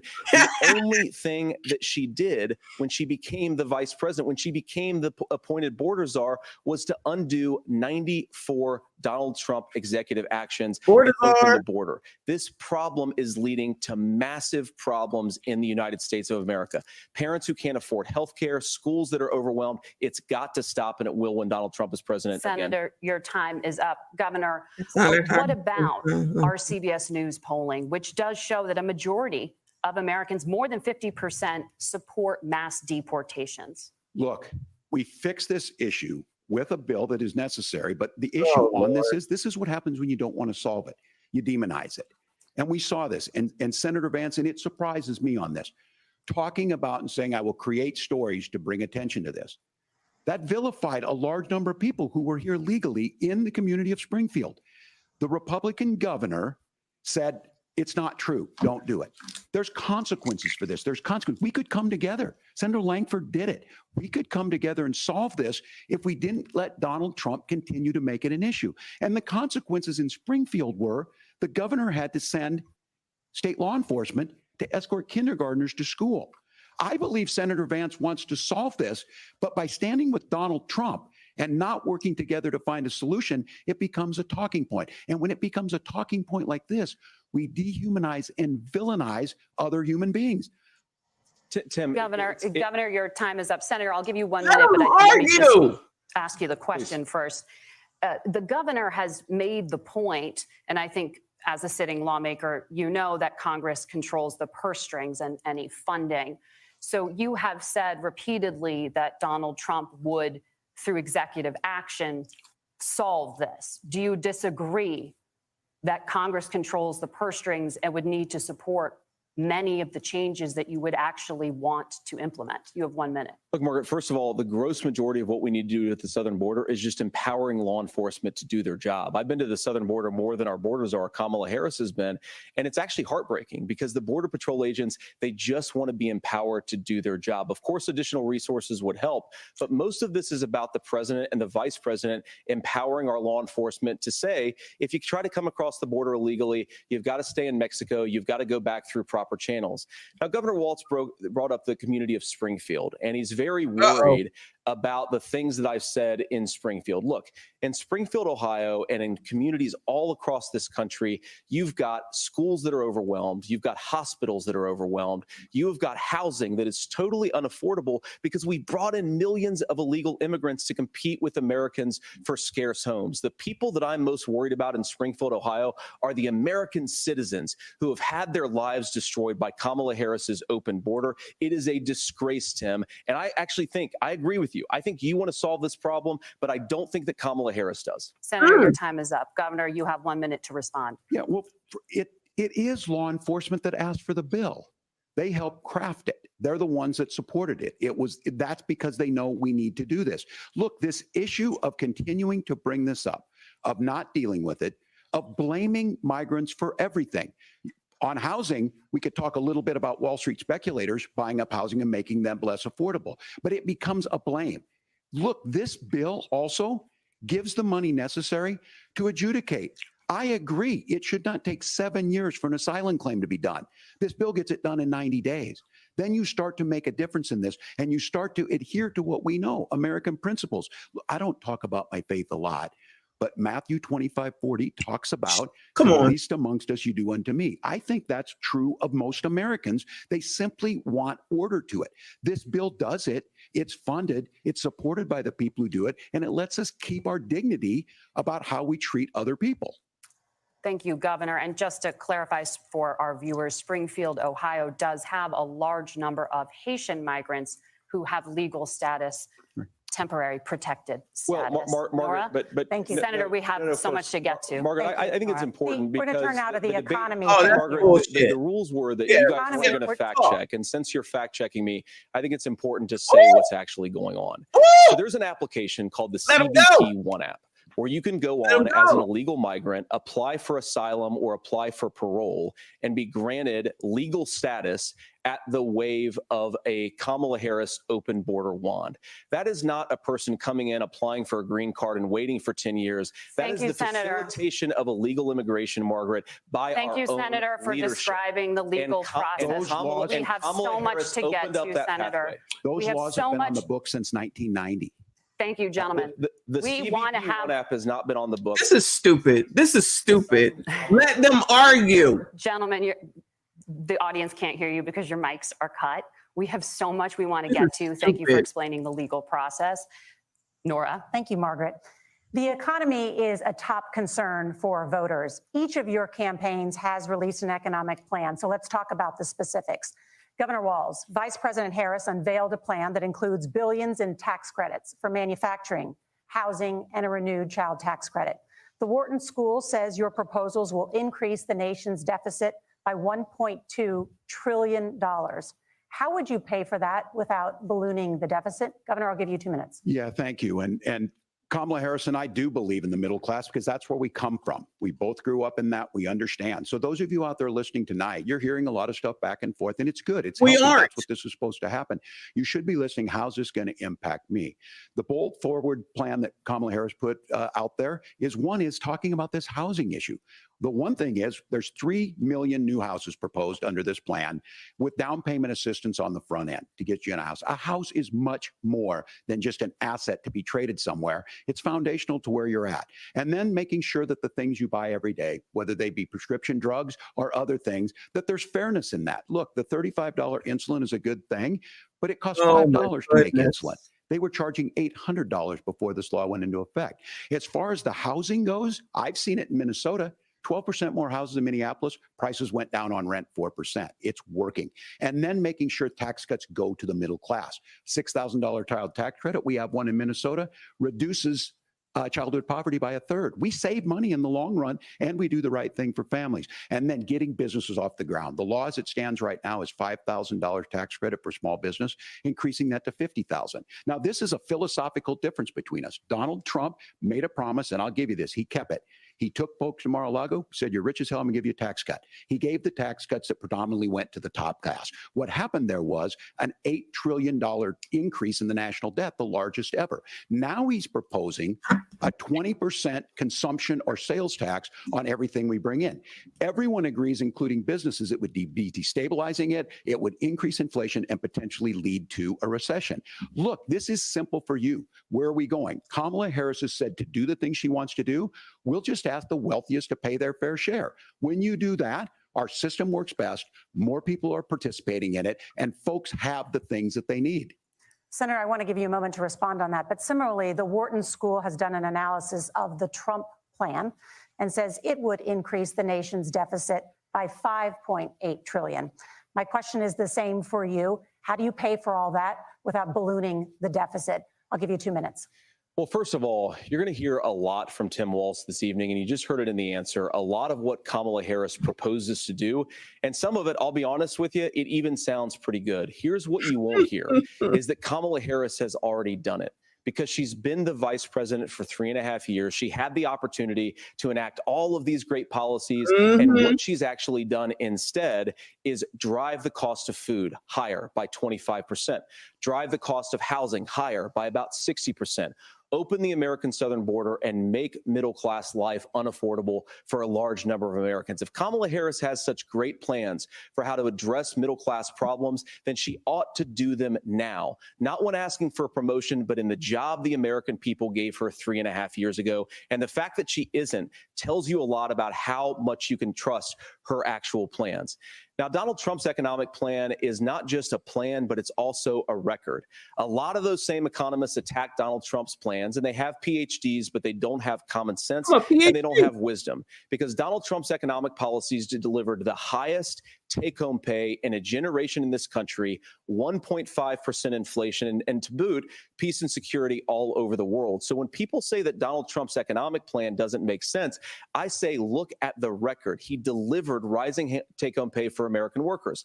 Now, Tim admirably admits that they want to undo the Trump tax cuts. But if you look at what was so different about Donald Trump's tax cuts, even from previous Republican tax cut plans, is that a lot of those resources went to giving more take-home pay to middle-class and working-class Americans. It was passed in 2017, and you saw an American economic boom unlike we've seen in a generation in this country. That is a record that I'm proud to run on, and we're going to get back to that common sense wisdom so that you can afford to live the American dream again. I know a lot of you are struggling. I know a lot of you are worried about paying the bills. Right. It's going to stop when Donald Trump brings back common Talk sense to to this the people, country. sir. Senator, do you want to respond to that? What has Kamala Harris done for the middle class? Yeah, well, Kamala Harris's day one was Donald Trump's failure on COVID that led to the collapse of our economy. We were already before COVID in a manufacturing recession, but 10 million people out of work, largest percentage since the Great Depression. 9 million jobs closed on that. That was day one. Yep. Whether it was the Infrastructure Act or other things we moved. Now, you made a question about experts, said this. I've made a note of this. Economists can't be trusted. Science can't be trusted. National security folks can't be trusted. Look, if you're going to be president, you don't have all the answers. Donald Trump believes he does. My pro tip of the day is this. If you need heart surgery, listen to the people at the Mayo Clinic in Rochester, Minnesota, not Donald Trump. And the same thing goes with this. And I ask you out there, teachers, nurses, truck drivers, or whatever, how is it fair that you're paying your taxes every year and Donald Trump hasn't paid any federal tax in the last 15 years, and the last year as president?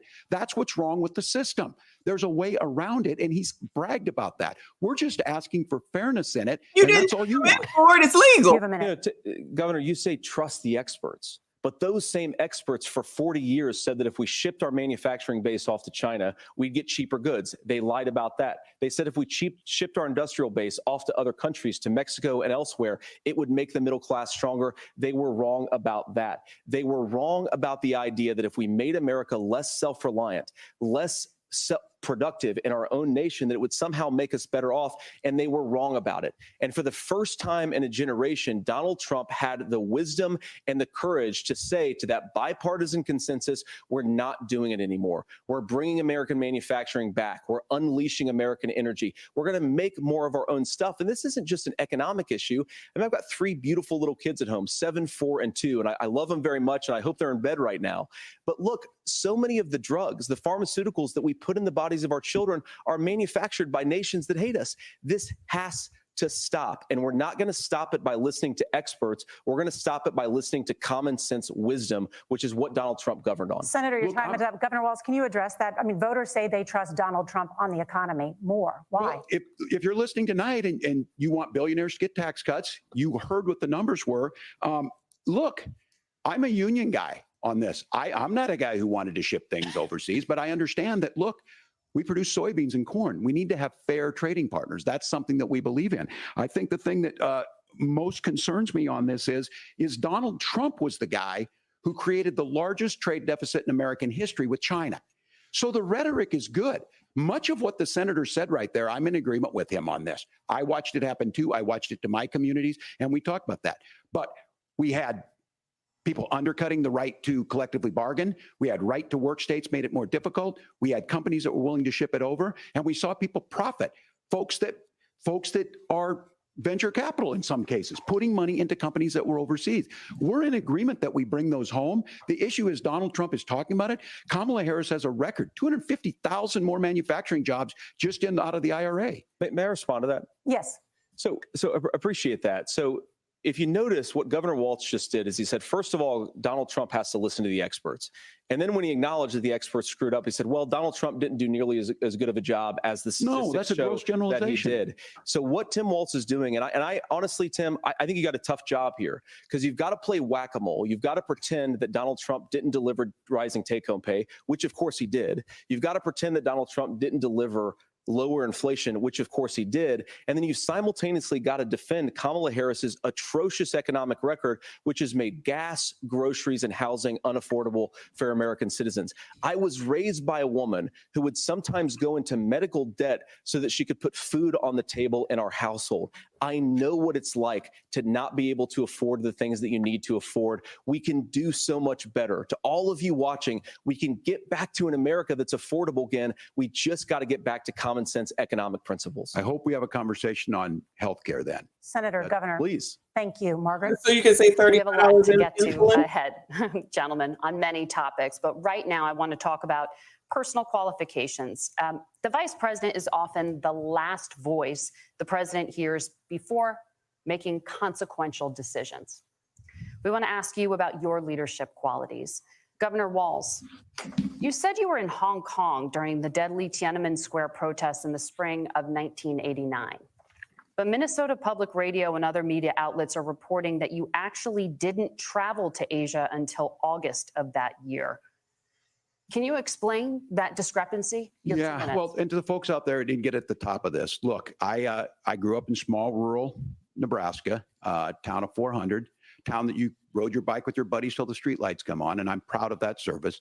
I joined the National Guard at 17, worked on family farms, and then I used the GI Bill to become a teacher, passionate about it, a young teacher. My first year out, I got the opportunity in the summer of '89 to travel to China. 35 years ago, be able to do that. I came back home and then started a program to take young people there. We would take basketball teams, we would take baseball teams, we would take dancers, and we would go back and forth to China. The issue for that was to try and learn. Now, look, my community knows who I am. They saw where I was at. Look, I will be the first to tell you, I have poured my heart into my community. I've tried to do the best I can, but I've not been perfect. And I'm a knucklehead at times, but it's always been about that. Those same people elected me to Congress for 12 years.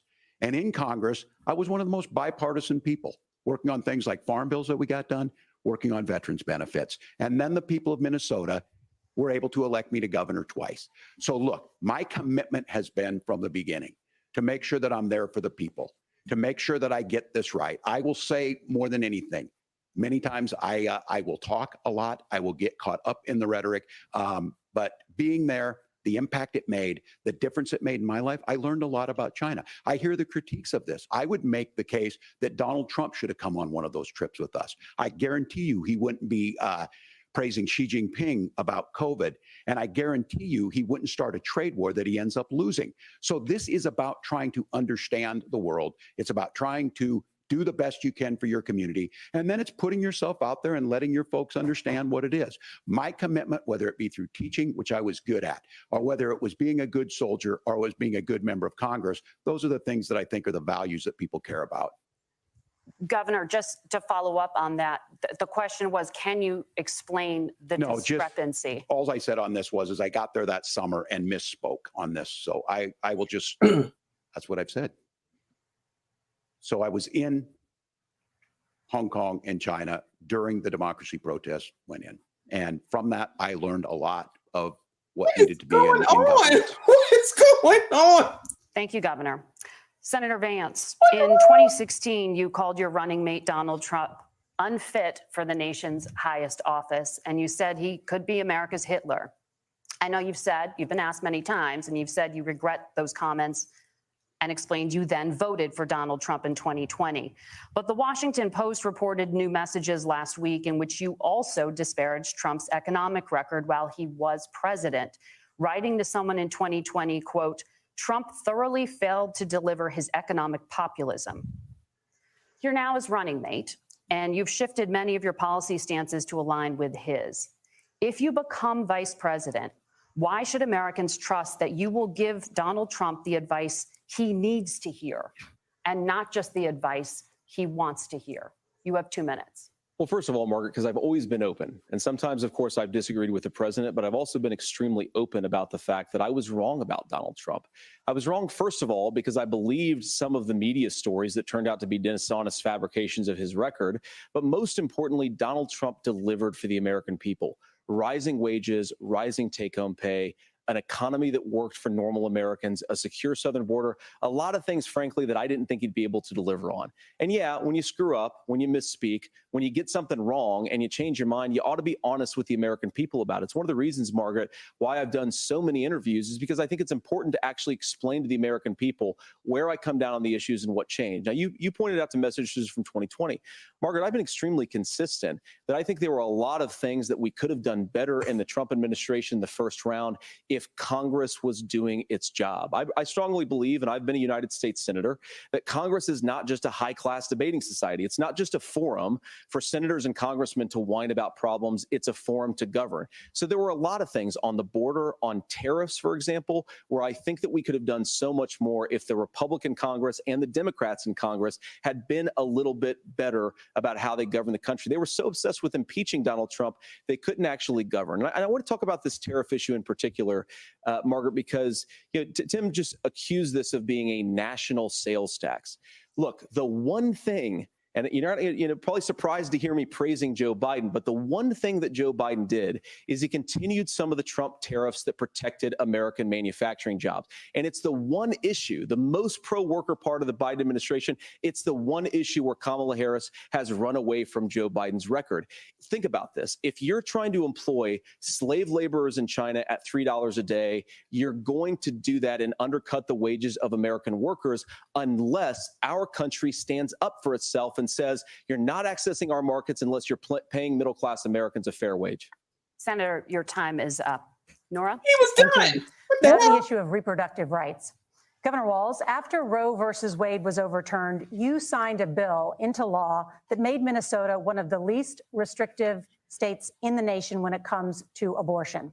Former President Trump said in the last debate that you believe abortion, quote, in the 9th month is absolutely fine. Yes or no? Is that what you support? I'll give you 2 minutes. That's not what the bill says, but look, this issue is what's on everyone's mind. Donald Trump put this all into motion. He brags about how great it was that he put the judges in and overturned Roe versus Wade, 52 years of personal autonomy. And then he tells us, oh, we send it to the states. It's a beautiful thing. Amanda Zaworski would disagree with you on it's a beautiful thing. A young bride in Texas waiting for their child at 18 weeks. She has a complication, a tear in the membrane. She needs to go in. The medical care at that point needs to be decided by the doctor. And that would have been an abortion. But in Texas, that would have put them in legal jeopardy. She went home, got sepsis, nearly dies, and now she may have difficulty having children. Or in Kentucky, Hadley Duvall, a 12-year-old child raped and impregnated by her stepfather. Those are horrific. Now, when God asked about that, Senator Vance said 2 wrongs don't make a right. There is no right in this. So in Minnesota, what we did was restore Roe versus Wade. We made sure that we put women in charge of their health care. But look, this is not where, if you don't know Amanda or a Hadley, you soon will. Their Project 2025 is going to have a registry of pregnancies. It's going to make it more difficult, if not impossible, I ain't heard to get Project contraception 2025 in a and while. limit access, if not eliminate access to infertility treatments. For so many of you out there listening, me included, infertility treatments are why I have a child. That's nobody else's business, but those things are being proposed. And the catch-all on this is, well, the states will decide what's right for Texas might not be right for Washington. That's not how this works. This is basic human right. We have seen maternal mortality skyrocket in Texas, outpacing many other countries in the world. This is about healthcare. In Minnesota, we are ranked first in healthcare for a reason. We trust women, we trust doctors. Senator, do you want to respond to the governor's claim? Will you create a federal pregnancy monitoring agency? No, Nora, certainly we won't. And I want to talk about this issue because I know a lot of Americans care about it, and I know a lot of Americans don't agree with everything that I've ever said on this topic. And I grew up in a working class family in a neighborhood where I knew a lot of young women who had unplanned pregnancies and decided to terminate those pregnancies because they feel like they didn't have any other options. And, one of them is actually very dear to me. And I know she's watching tonight, and I love you. And she told me something a couple years ago that she felt like if she hadn't had that abortion, that it would have destroyed her life because she was in an abusive relationship. And I think that what I take from that as a Republican who proudly wants to protect innocent life in this country, who proudly wants to protect the vulnerable, is that my party, we've got to do so much better of a job at earning the American people's trust back on this issue where they frankly just don't trust us. And I think that's one of the things that Donald Trump and I are endeavoring to do. I want us as a Republican Party to be pro-family in the fullest sense of the word. I want us to support fertility treatments. I want us to make it easier for moms to afford to have babies. I want it to make it easier for young families to afford a home so they can afford a place to raise that family. And I think there's so much that we can do on the public policy front just to give women more options. Now, of course, Donald Trump has been very clear that on the abortion policy specifically, that we have a big country and it's diverse. And California has a different viewpoint on this than Georgia. Georgia has a different viewpoint from Arizona. And the proper way to handle this, as messy as democracy sometimes is to let voters make these decisions, let the individual states make their abortion policy. And I think that's what makes the most sense in a very big, a very diverse, and let's be honest, sometimes a very, very messy and divided country. Governor, would you like to respond and also answer the question about restrictions? Yeah, well, the question got asked and Donald Trump made the accusation that wasn't true about Minnesota. Well, let me tell you about this idea that there's diverse states. There's a young woman named Amber Thurman. She happened to be in Georgia, a restrictive state. Because of that, she had to travel a long distance to North Carolina to try and get her care. Amber Thurman died in that journey back and forth. The fact of the matter is, how can we as a nation say that your life and your rights, as basic as the right to control your own body, but you can travel for BPL. There's a very real chance had Amber Thurman lived in Minnesota, she would be alive today. That's why the restoration of Roe versus Wade. When you listen to Vice President Harris talk about this subject and you hear me talk about it, you hear us talking exactly the same. Donald Trump is trying to figure out how to get the political right of this. I agree with a lot of what Senator Vance said about what's happening. His running mate, though, does not, and that's the problem. Governor, your time is up. Senator, let me ask you about that. He mentioned, it was, I think, referring to a national ban. In the past, you have supported a federal ban on abortion after 15 weeks.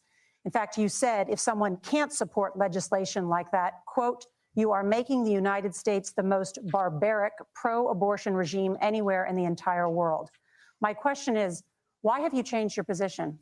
Well, Nora, first of all, I never supported a national ban. I did when I was running for Senate in 2022, talk about setting some minimum national standard. For example, we have a partial birth abortion ban in place in this country at the federal level. I don't think anybody's trying to get rid of that, or at least I hope not, though I know that Democrats have taken a very radical pro-abortion stance. But Nora, you know, one of the things that changed is in the state of Ohio, we had a referendum in 2023, and the people of Ohio voted overwhelmingly, by the way, against my position. And I think that what I learned from that, Nora, is that we've got to do a better job at winning back people's trust. So many young women would love to have families. So many young women also see an unplanned pregnancy as something that's going to destroy their livelihood, destroy their education, destroy their relationships. And we have got to earn people's trust back. And that's why Donald Trump and I are committed to pursuing pro-family policies, making childcare more accessible, making fertility treatments more accessible, because we've got to do a better job at that. And that's what real leadership is. Governor, your response. I'm going to respond on the pro-abortion piece of that. No, we're not. We're pro-women. We're pro-freedom to make your own choice. We know what the implications are to not be that. Women having miscarriages, women not getting the care, physicians feeling like they may be prosecuted for providing that care. And as far as making sure that we're educating our children and giving them options, Minnesota's a state with one of the lowest teen pregnancy rates. We understand that too. We know that the options need to be available, and we make that true.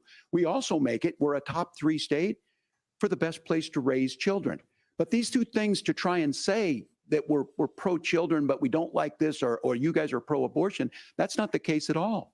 We are pro-freedoms for women to make their choices, and we're going, and Kamala Harris is making the case, to make options for children more affordable, a $6,000 child tax credit, but we're not going to base that on the backs of making someone like Amber Thurman drive 600 miles to try and get health care. Senator? May I respond to that? First of all, Governor, I agree with you. Amber Thurman should still be alive, and there are a lot of people who should still be alive, and I certainly wish that she was.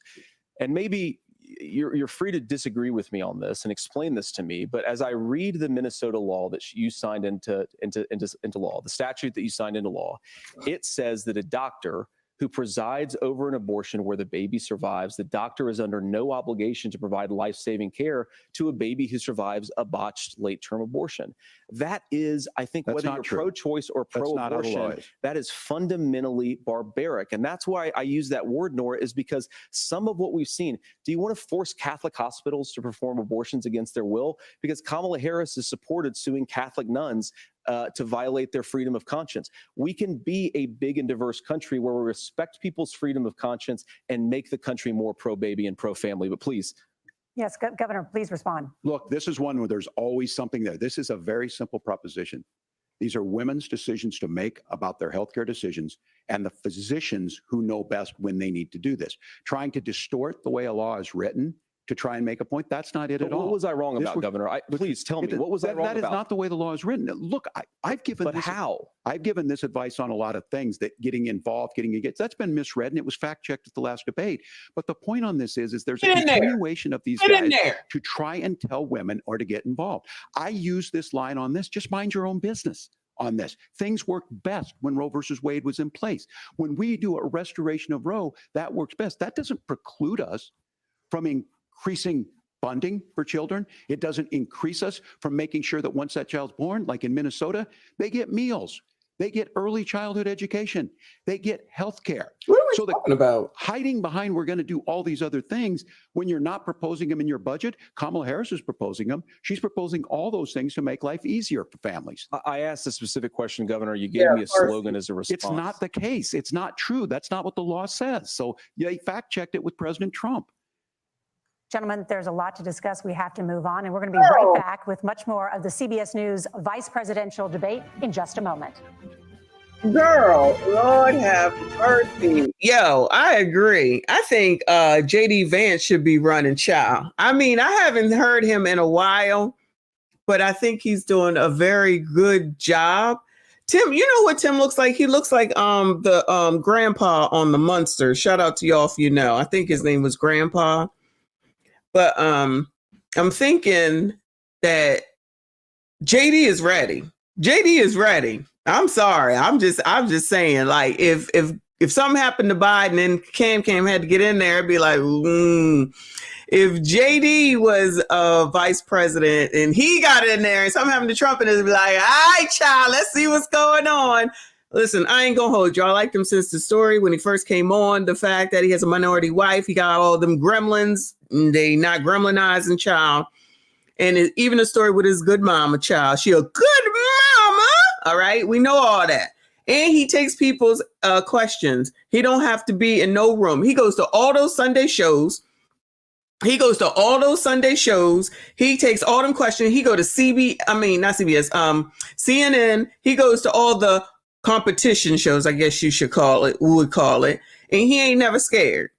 He up there, he doing the damn thing. I ain't gonna hold you. Whatchamacallit look like what is his name? Grandpa. Is that his name? I forget. Grandpa Munster. That's what he looks like. Not that matters. Not that that really matters. But I'm tired of hearing this mess on the damn abortion. And we already know that story from Georgia is a lie. It's a lie. She was late. Okay. And I don't know about the mileage, but child, if you're not responsible to get to where it is that you need to be, then who's responsible?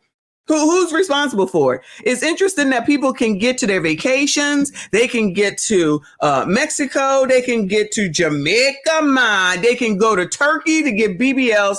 Shout out to Mayor Adams. But somehow, some way, now all of a sudden it's a problem in order for you to get over to the next state or the state after that in order to get your AB. You late. We don't know if they gave all the information to the hospital. They could have been scared to give all the information. They didn't know what to do. I don't know if I discussed it with y'all or somebody else. When you go to the emergency room, typically they don't see you immediately. You sit there for hours. I'm just saying. If you ain't got a GUN shot or the oppressor didn't maybe bring you in for something that was an emergency, you're going to sit in that waiting room. And if she didn't tell all the information, maybe she couldn't, and the boyfriend didn't give all the information, then it's possible that she sat there and the issue was that. It's possible. I'm just saying, because if we've ever been to an emergency room, they do not see you immediately. You better have a knife sticking up out of you, and you might not still be seen. Okay. So we don't have all the details. You just have what they told us as far as the family is concerned. She already had her AB. So that's got nothing to do with Georgia. She had it when they gave her the Plan B, and I think it was Fit Granny that said, what did you say? Oh God, I saw your comment. You said something about the AB pill. I forget what it was. Something that you said. I don't know if you're still in the chat about the AB pill. And I'm like, you know what? I think you could be right about that. Like, you don't know how long that damn thing takes. You basically are just being given medicine to go do whatever you want. Then we've seen Sexy Red and all the rest of them have this daggone thing in hand, and everybody's supposed to just act like, oh, you could just go take a pill and it's just that not that big of a deal. Well, clearly it is a big damn deal. You still basically trying to get rid of something that's inside of you. I think maybe she said, what if it was an ectopic pregnancy? I think that's what she said. You don't know. Child, this is crazy. Come on, JD. Just switch your mouth. Just let JD be the one running for president. Violence epidemic. The leading cause of death for children and teens in America is by firearms. Senator Vance, you oppose most gun legislation that Democrats claim would curb gun violence. You oppose red flag gun laws and legislation to ban certain semi-automatic rifles, including AR-15s.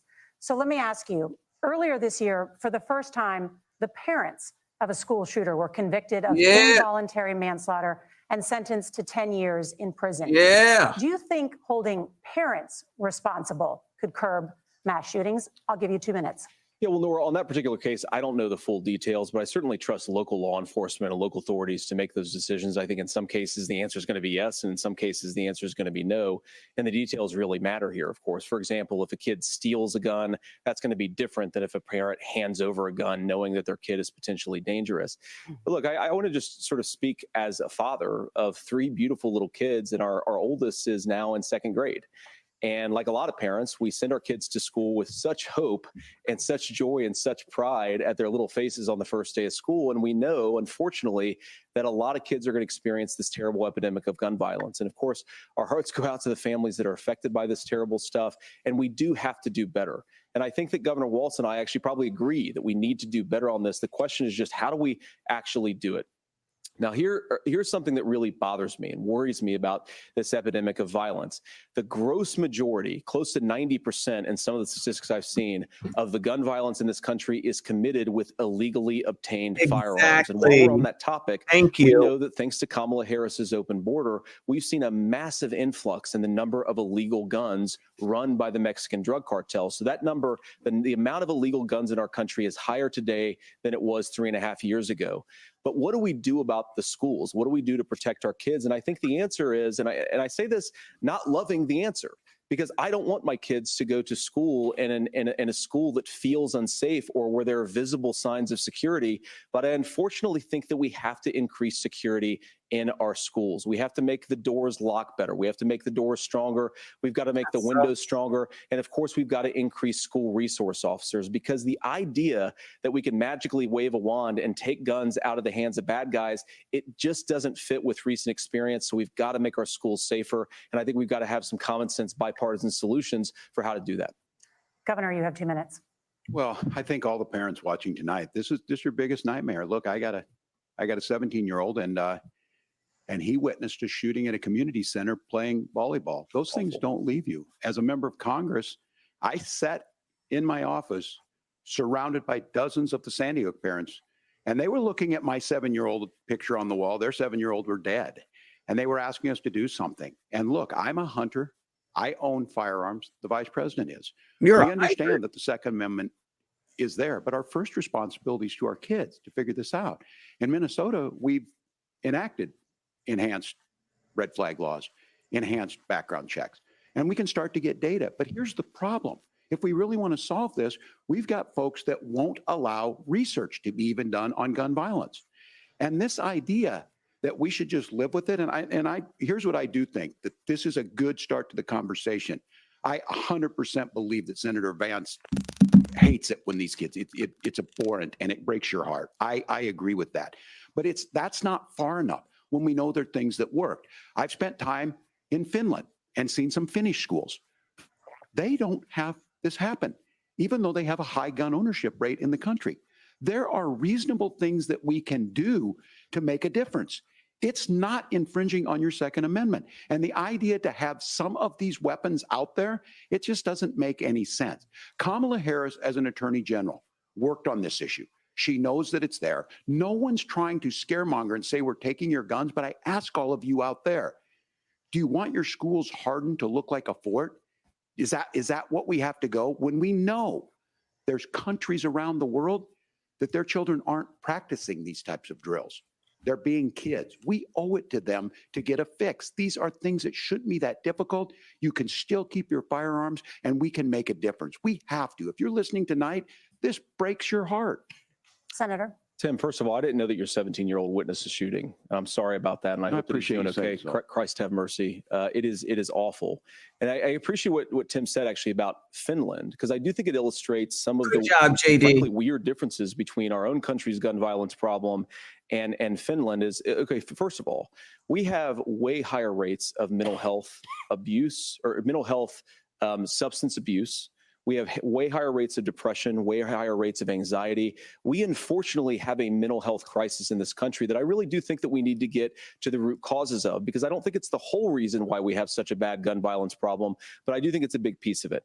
Another driver of the gun violence epidemic, especially that affecting our kids, it doesn't earn as many headlines, but is the terrible gun violence problem in a lot of our big cities. And this is why we have to empower law enforcement to arrest the bad guys, put them away, and take gun offenders off the streets. There's a whole host of things that we can do here, but I do think at our schools, we've got to talk about more security. Senator, thank you. Governor, you previously opposed an assault weapons ban, but it only later in your political career did you change your position. Why? Yeah, I sat in that office with those Sandy Hook parents. I've become friends with school shooters. I've seen it. Look, the NRA, I was an NRA guy for a long time. They used to teach gun safety. I'm of an age where my shotgun was in my car so I could pheasant hunt after football practice. That's not where we live today. And several things I want to mention on this is talking about cities and where it's at. The number one where the most firearm deaths happen in Minnesota are rural suicides. And we have an epidemic of children getting guns and shooting themselves. And so we have, and we should look at all of the issues, making sure folks have health care and all that, but I want to be very careful. This idea of stigmatizing mental health, just because you have a mental health issue doesn't mean you're violent. And I think what we end up doing is we start looking for a scapegoat. Sometimes it just is the guns. It's just the guns. And there are things that you can do about it. But I do think that this is one, and I think this is a healthy conversation. I think there's a capacity to find solutions on this that work, protect Second Amendment, protect our children. That's our priority. Gentlemen, thank you. Margaret. Thank you, Nora. Let's turn now to the top contributor to inflation, the high cost of housing and rent. There's a shortage of more than 4 million homes in the United States, and that contributes to the high housing prices. Governor Walz, the Harris campaign promises a $25,000 down payment assistance for first-time home buyers and a $10,000 tax credit. They also promise to build 3 million new homes. Where are you building these homes, and won't handing out that kind of money just drive up prices higher? No, it's not handing out. We have, first, let me say this issue of housing, and I think those of you listening on this, the problem we've had is that we've got a lot of folks that see housing as another commodity. It can be bought up, it can be shifted, it can be moved around. Those are not folks living in those houses. Those of you listening tonight, that house is a big deal. I bought and owned one house in my life. My mom still lives in the house where I was. And when I think of a house, where you living I'm thinking at? of Christmas services after midnight mass where you go with your family. We need to make it more affordable. And one of the things, as I said, this program that the vice president is pushing forward and bringing a new way of approaching this is something we're doing in Minnesota from that lead. We in the state invested in making sure our housing was the biggest investment that we'd ever made in housing. It starts to make it easier. We cut some of the red tape. Local folks, look, we can't do it at the federal level, but local folks make it easier to build those homes. And then that down payment assistance. I can tell all of you out there, certainly for me, using the GI Bill was one thing, but a veteran's home loan, the big thing about a veteran's home loan is you don't have to pay the down payment. Those are things that make it there. Now, look, you're going to pay it back and you're going to pay your mortgage. Those are things that we know in the long run, the appreciated value, the generational wealth that's created from it. And I will give Minneapolis an example. Minneapolis is the one city where we've seen the lowest inflation rates. We've seen a 12% increase in stock because we've put some of these things in, and we're implementing a state program to make sure we give some of that down payment assistance. We get it back from people because here's what we know. People with stable housing end up with stable jobs. People with stable housing have their kids able to get to school. All of those things in the long run end up saving our money. And that's the thing that I think we should be able to find some common ground in, but we can't blame immigrants for the only reason. That's not the case that's happening in many cities. The fact of the matter is that we don't have enough naturally affordable housing, but we can make sure that the government's there to help kickstart it, create that base. Governor, your time is up. Senator Vance, as far as your campaign's position, the promise is to seize federal lands to build homes, remove regulation, provide tax breaks, and cut back on immigration, which you say pushes up prices. Where are you going to build all the new homes you're promising? And what part of any of this plan will provide immediate relief? You have 2 minutes. Well, first of all, Tim just said something that I agree with. We don't want to blame immigrants for higher housing prices, but we do want to blame Kamala Harris for letting in millions of illegal aliens into this country, which does drive up costs, Tim. 25 million illegal aliens competing with Americans for scarce homes is one of the most significant drivers of home prices in the country. It's why we have massive increases in home prices that have happened right alongside massive increases in illegal alien populations under Kamala Harris's leadership. Now, Tim just mentioned a bunch of ideas. Now, some of those ideas I actually think are halfway decent, and some of them I disagree with. But the most important thing here is Kamala Harris is not running as a newcomer to politics. She is the sitting vice president. If she wants to enact all of these policies to make housing more affordable, I invite her to use the office that the American people already gave her, not sit around and campaign and do nothing while Americans find the American dream of homeownership completely unaffordable. Now, you asked, Margaret, what would immediately change the equation for American citizens? If you lower energy prices, as Donald Trump says, drill, baby, drill, one of the biggest drivers of housing costs aside from illegal immigration is, think about it. If a truck driver is paying 40% more for diesel, then the lumber he's delivering to the job site to build the house is also going to become a lot more expensive. If we open up American energy, you will get immediate pricing relief for American citizens, not, by the way, just in housing, but in a whole host of other economic goods too. Senator Vance, you still have 23 seconds there. Do you want to answer? Oh my God. Governor, we will get to you in a moment. But Senator, where are you going to seize the federal lands? Can you clarify? Well, what Donald Trump has said is we have a lot of federal lands that aren't being used for anything. They're not being used for national park. They're not being used, and they could be places where we build a lot of housing. And I do think that we should be opening up building in this country. We have a lot of land that could be used. We have a lot of Americans that need homes. We should be kicking out illegal immigrants who are competing for those homes, and we should be building more homes for the American citizens who deserve to be here. Senator, your time is up. Governor, I do want to let you respond to the allegation that the vice president is letting in. Well, of course, that's not true. And again, you have the facts. I guess we agreed not to fact check. I'll check it. That, look, crossings are down compared to when Donald Trump left office. But it's, again, blaming and not trying to find the solution. I was going to ask, though, on this question, are we going to drill and build houses in the same federal land? And I think when people hear federal lands, these are really important pieces of land. Now, Minnesota doesn't have a lot of federal lands. I know in the western part of the countries we do. There's not a lot of federal lands in and around Minneapolis, for example. So the issue is I don't understand the federal lands issue unless we see this, and I worry about this as someone who cares deeply about our national parks and our federal lands. Look, Minnesota, we protect these things. We've got about 20% of the world's fresh water. These lands protect. They're there for a reason. They belong to all of us. But again, this is when you view housing and you view these things as commodities.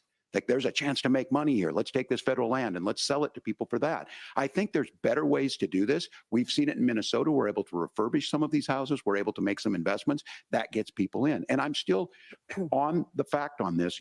Economists, Senator Vance, you said you don't like the economists. Which economists are saying that it is immigrants that's adding to the cost? Governor, your time is up. But Senator, on that point, I'd like for you to clarify. There are many contributing factors to high housing costs. What evidence do you have that migrants are part of this problem? Well, there's a Federal Reserve study that we're happy to share after the debate. We'll put it up on social media, actually, that really drills down on the connection between increased levels of migration, especially illegal immigration, and higher housing prices. Now, of course, Margaret, that's not the entire driver of higher housing prices. It's also the regulatory regime of Kamala Harris.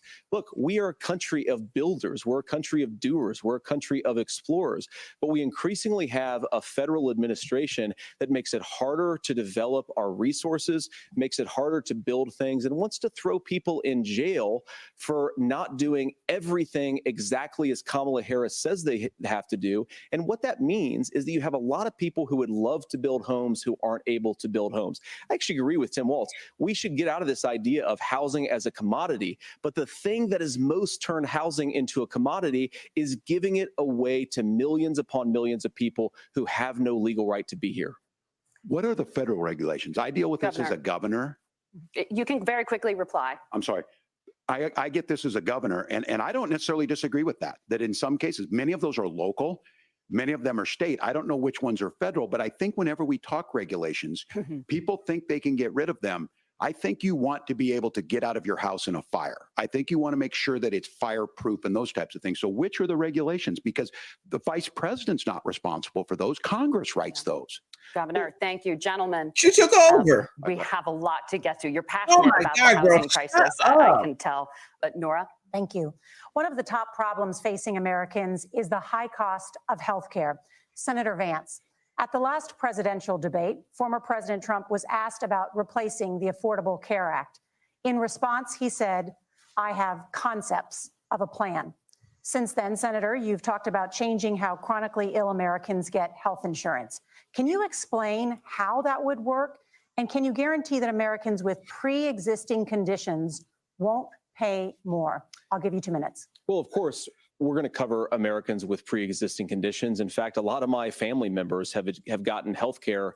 I believe, members of my family actually got private health insurance, at least for the first time, switched off of Medicaid onto private insurance for the first time under Donald Trump's leadership. And I think that, a lot of people have criticized this concepts of a plan remark. I think it's very simple common sense. I think as Tim Walz knows from 12 years in Congress, you're not going to propose a 900-page bill standing on a debate stage. It would bore everybody to tears, and it wouldn't actually mean anything because part of this is the give and take of bipartisan negotiation.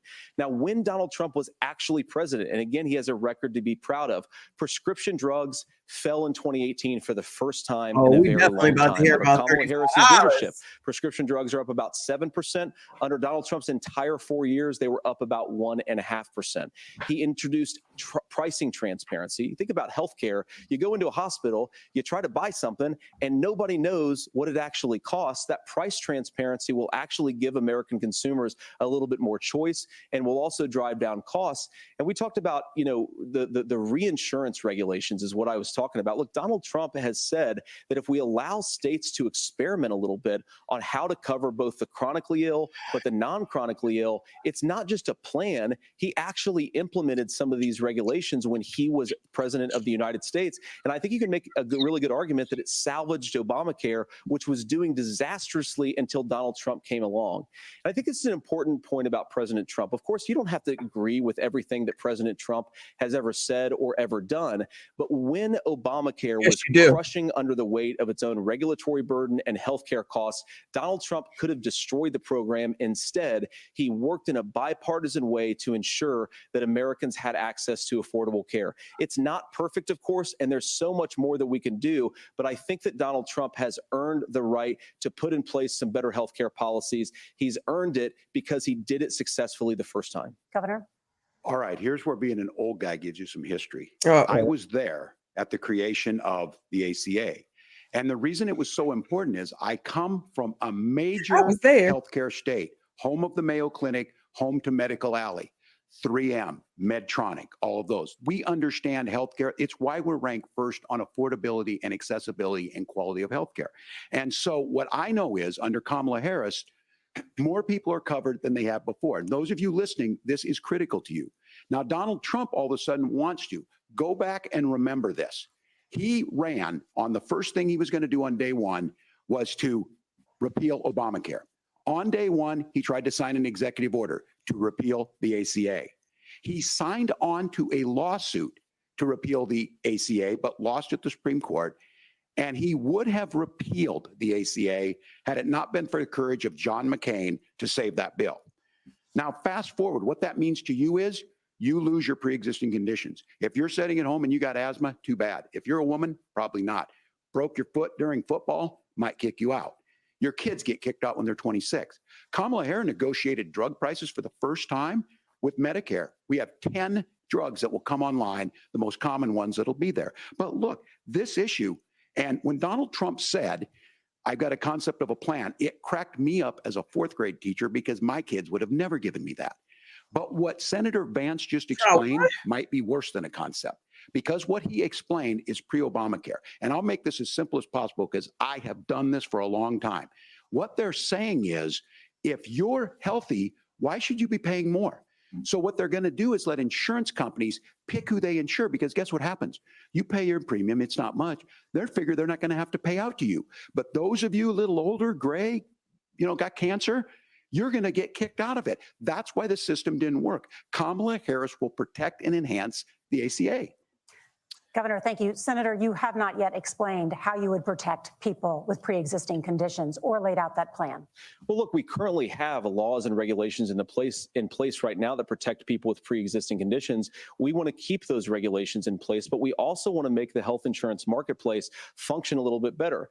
Now, what Governor Walz just said is actually not true. A lot of what happened, and the reason that Obamacare was crushing under its own weight, is that a lot of young and healthy people were leaving the exchanges. Donald Trump actually helped address that problem, and he did so in a way that preserved people's access to coverage who had pre-existing conditions. But again, something that these guys do is they make a lot of claims about if Donald Trump becomes president, all of these terrible consequences are going to ensue.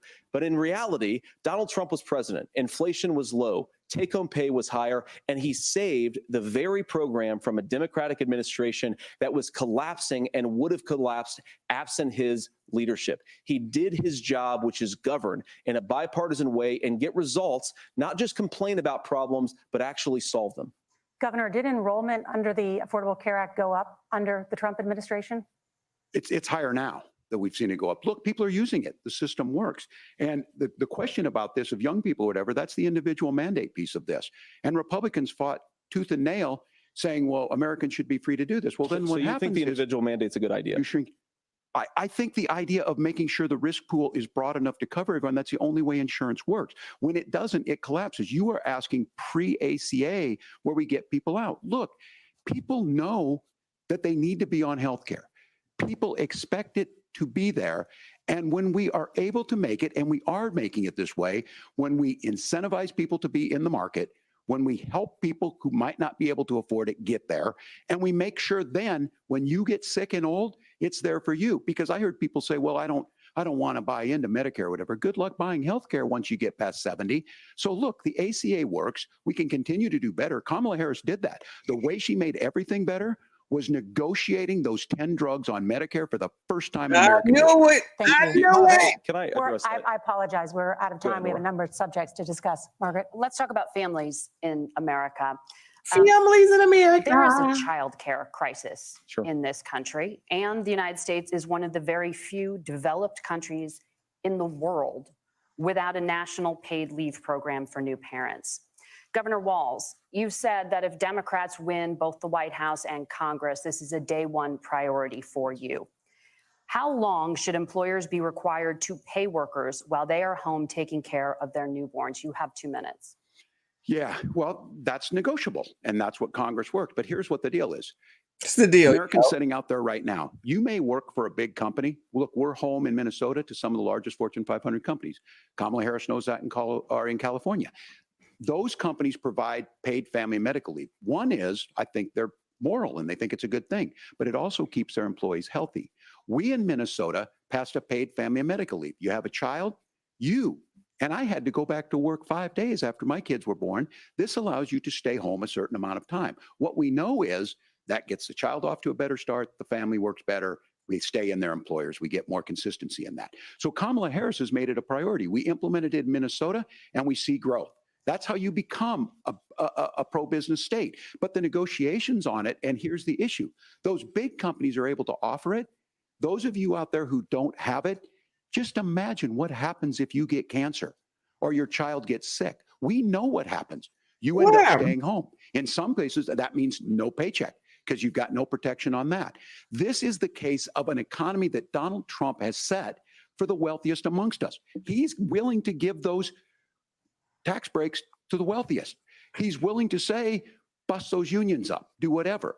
What we're saying is the economy works best when it works for all of us. And so a paid family medical leave program, and I will tell you, go to the families or go to the businesses and ask them. As far as childcare on this, you have to take it at both the supply and the demand side.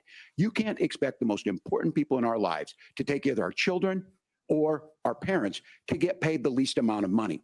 And we have to make it easier for folks to be able to get into that business and then to make sure that folks are able to pay for that. We were able to do it in Minnesota, and I'm still telling you this. We were listed as the best state. We're still in crisis on this. A federal program of paid family and medical leave and help with this will enhance our workforce, enhance our families, and make it easier to have the children that you want. Governor, your time is up. Senator, do you support a national paid leave program? And if so, for how long should employers be mandated to pay their employees while they are home taking care of their newborn? You have 2 minutes. Yeah, well, first of all, Margaret, a number of my Republican colleagues and some Democrats, too, have worked on this issue. And I think there is a bipartisan solution here because a lot of us care about this issue. I mean, look, I speak from this very personally because I'm married to a beautiful woman who is an incredible mother to our 3 beautiful kids, but is also a very, very brilliant corporate litigator. And I'm so proud of her. But being a working mom, even for somebody with all of the advantages of my wife, is extraordinarily difficult.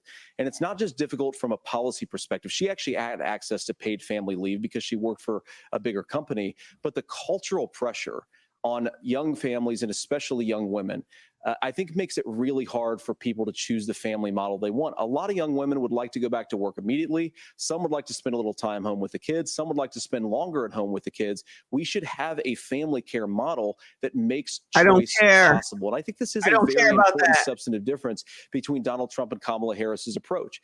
I mean, look, if you look at the federal programs that we have that support paid family leave right now, the Community Development Block Grant, and there's another block grant program that spends a lot of money from the federal government.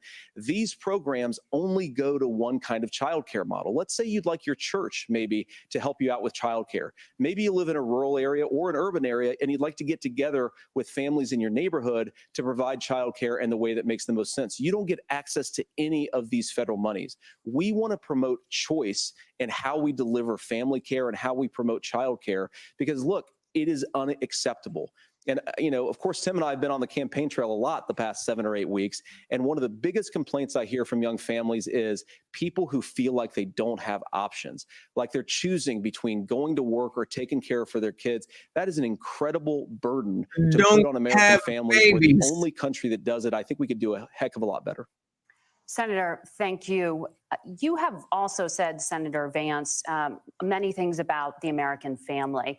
The Federal Reserve says parents will spend nearly as much on childcare as they do on housing each month. So I want to get your thoughts on this. President Trump recently said, as much as childcare is talked about as being expensive, it's relatively speaking not very expensive compared to the kinds of numbers we'll be taking in. Is President Trump committed to the $5,000 per child tax credit that you have described? You have 1 minute. Well, what President Trump said, Margaret, I just want to defend my running mate here a little bit, is that we're going to be taking in a lot of money by penalizing companies for shipping jobs overseas and penalizing countries who employ slave laborers and then ship their products back into our country and undercut the wages of American workers. It's the heart of the Donald Trump economic plan.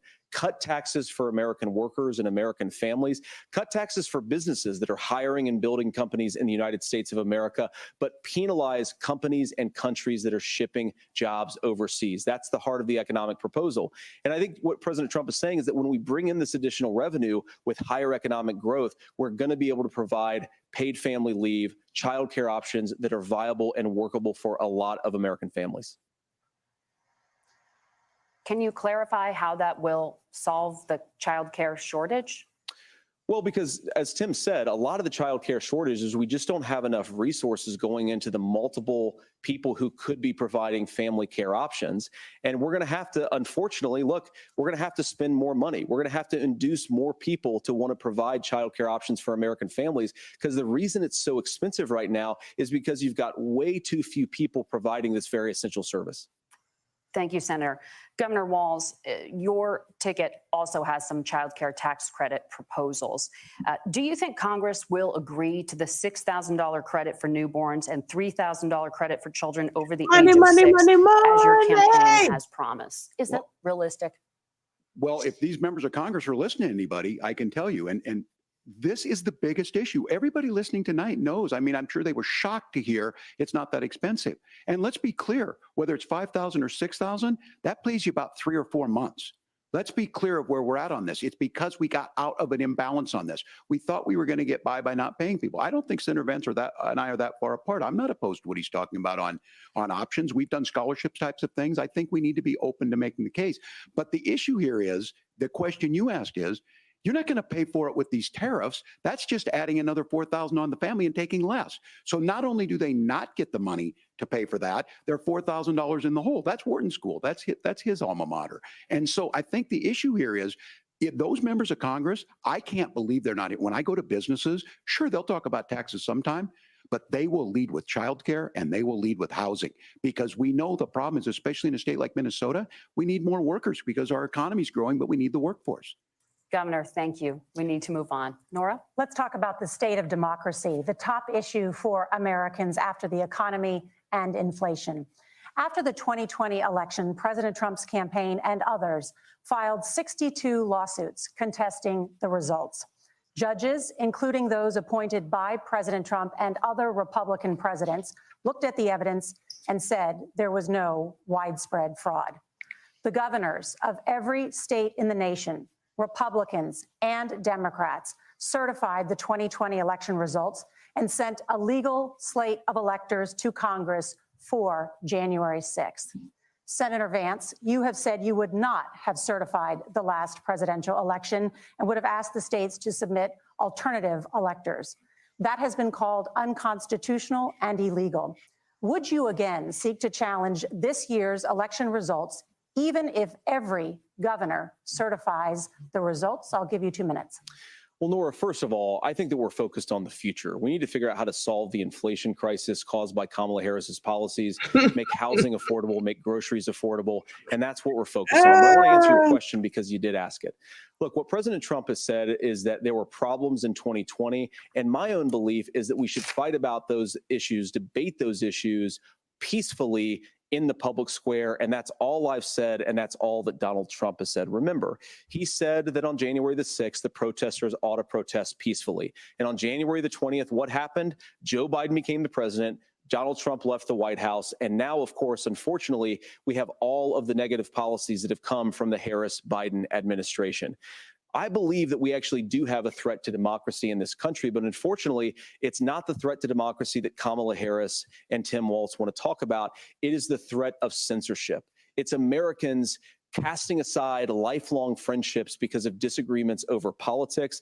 It's big technology companies silencing their fellow citizens. And it's Kamala Harris saying that rather than debate and persuade her fellow Americans, she'd like to censor people who engage in misinformation. I think that is a much bigger threat to democracy than anything that we've seen in this country in the last 4 years, in the last 40 years.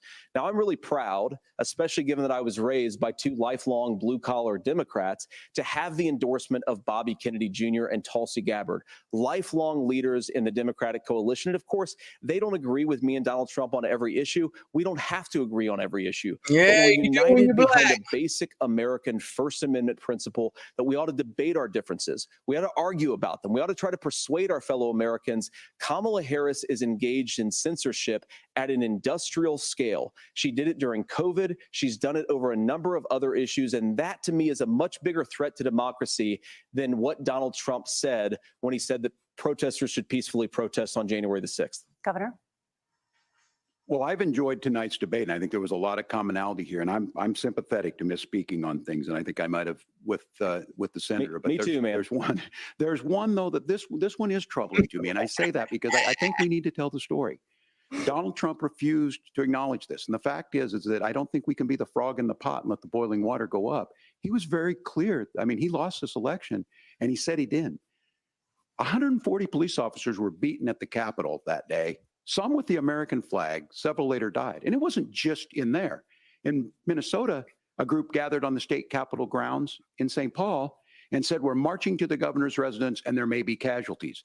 The only person there was my son and his dog, who was rushed out crying by state police. That issue and Mike Pence standing there as they were chanting, hang Mike Pence. Mike Pence made the right decision. So, Senator, it was adjudicated over and over and over. I worked with kids long enough to know, and I said as a football coach, sometimes you really want to win, but the democracy is bigger than winning an election. You shake hands, and then you try and do everything you can to help the other side win. That's what was at stake here. Now, the thing I'm most concerned about is the idea that imprisoning your political opponents, already laying the groundwork for people not accepting this. And a president's words matter. A president's words matter. People hear that. So I think this issue of settling our differences at the ballot box, shaking hands when we lose, being honest about it, but to deny what happened on January 6th, the first time in American history that a president or anyone tried to overturn a fair election and the peaceful transfer of power. And here we are 4 years later in the same boat. I will tell you this, that when this is over, we need to shake hands this election, and the winner needs to be the winner. This has got to stop. It's tearing our country apart. Margaret? Senator Vance, did you want to respond to that?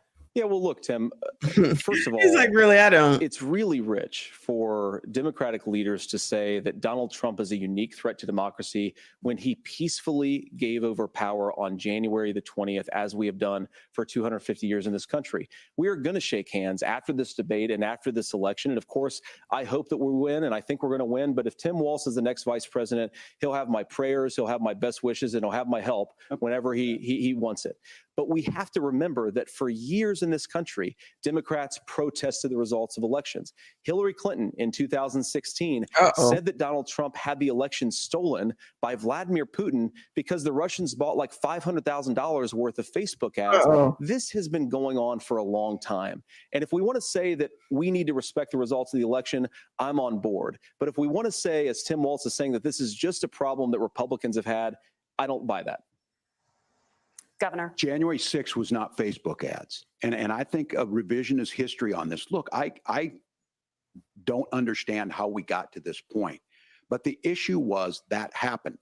Donald Trump can do it. And all of us say there's no place for this. It has massive repercussions. This idea that there's censorship to stop people from threatening to kill someone, threatening to do something, that's not censorship. Censorship is book banning.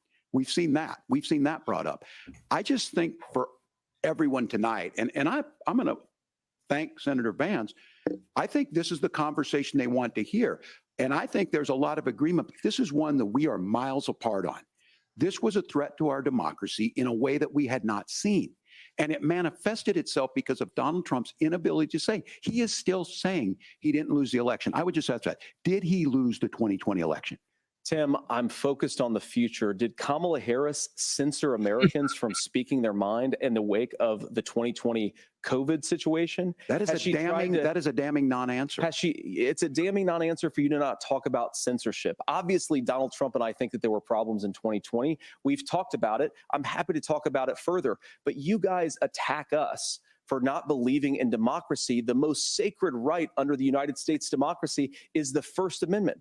You yourself have said there's no First Amendment right to misinformation. Kamala Harris wants to use the power of government and big tech to silence people from speaking their minds. That is a threat to democracy that will long outlive this present political moment. I would like Democrats and Republicans to both reject censorship. Let's persuade one another. Let's argue about ideas, and then let's come together afterwards. You can't yell fire in a crowded theater. That's the test. That's the Supreme Court test. Tim, fire in a crowded theater. You guys wanted to kick people off of Facebook for saying that toddlers shouldn't Senator, wear the masks. governor does That's have the not floor. Fire in a crowded theater. That is criticizing the policies of the government, which is the right of every American. Senator, the governor does have the floor for 1 minute to respond to you. Yeah. Well, I don't run Facebook. What I do know is I see a candidate out there who refused, and now again, and this I'm pretty shocked by this. He lost the election. This is not a debate. It's not anything anywhere other than in Donald Trump's world. Because look, when Mike Pence made that decision to certify that election, that's why Mike Pence isn't on this stage. What I'm concerned about is, where is the firewall with Donald Trump?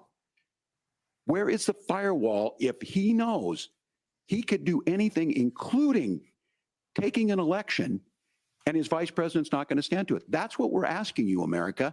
Will you stand up?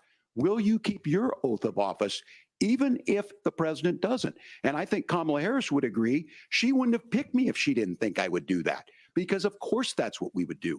So America, I think you've got a really clear choice on this election of who's going to honor that democracy and who's going to honor Donald Trump. Governor, your time is up. Thank you, gentlemen. We will be right back with both of our candidates. The CBS News vice presidential debate continues. Woo, Lord, this thing is on for the long haul, child. Well, I think that at least Vance is still sticking up for himself. He's like poised or whatever. I feel like Tim Tom is like, I don't know. I just see Eddie Munster or grandfather or whatever.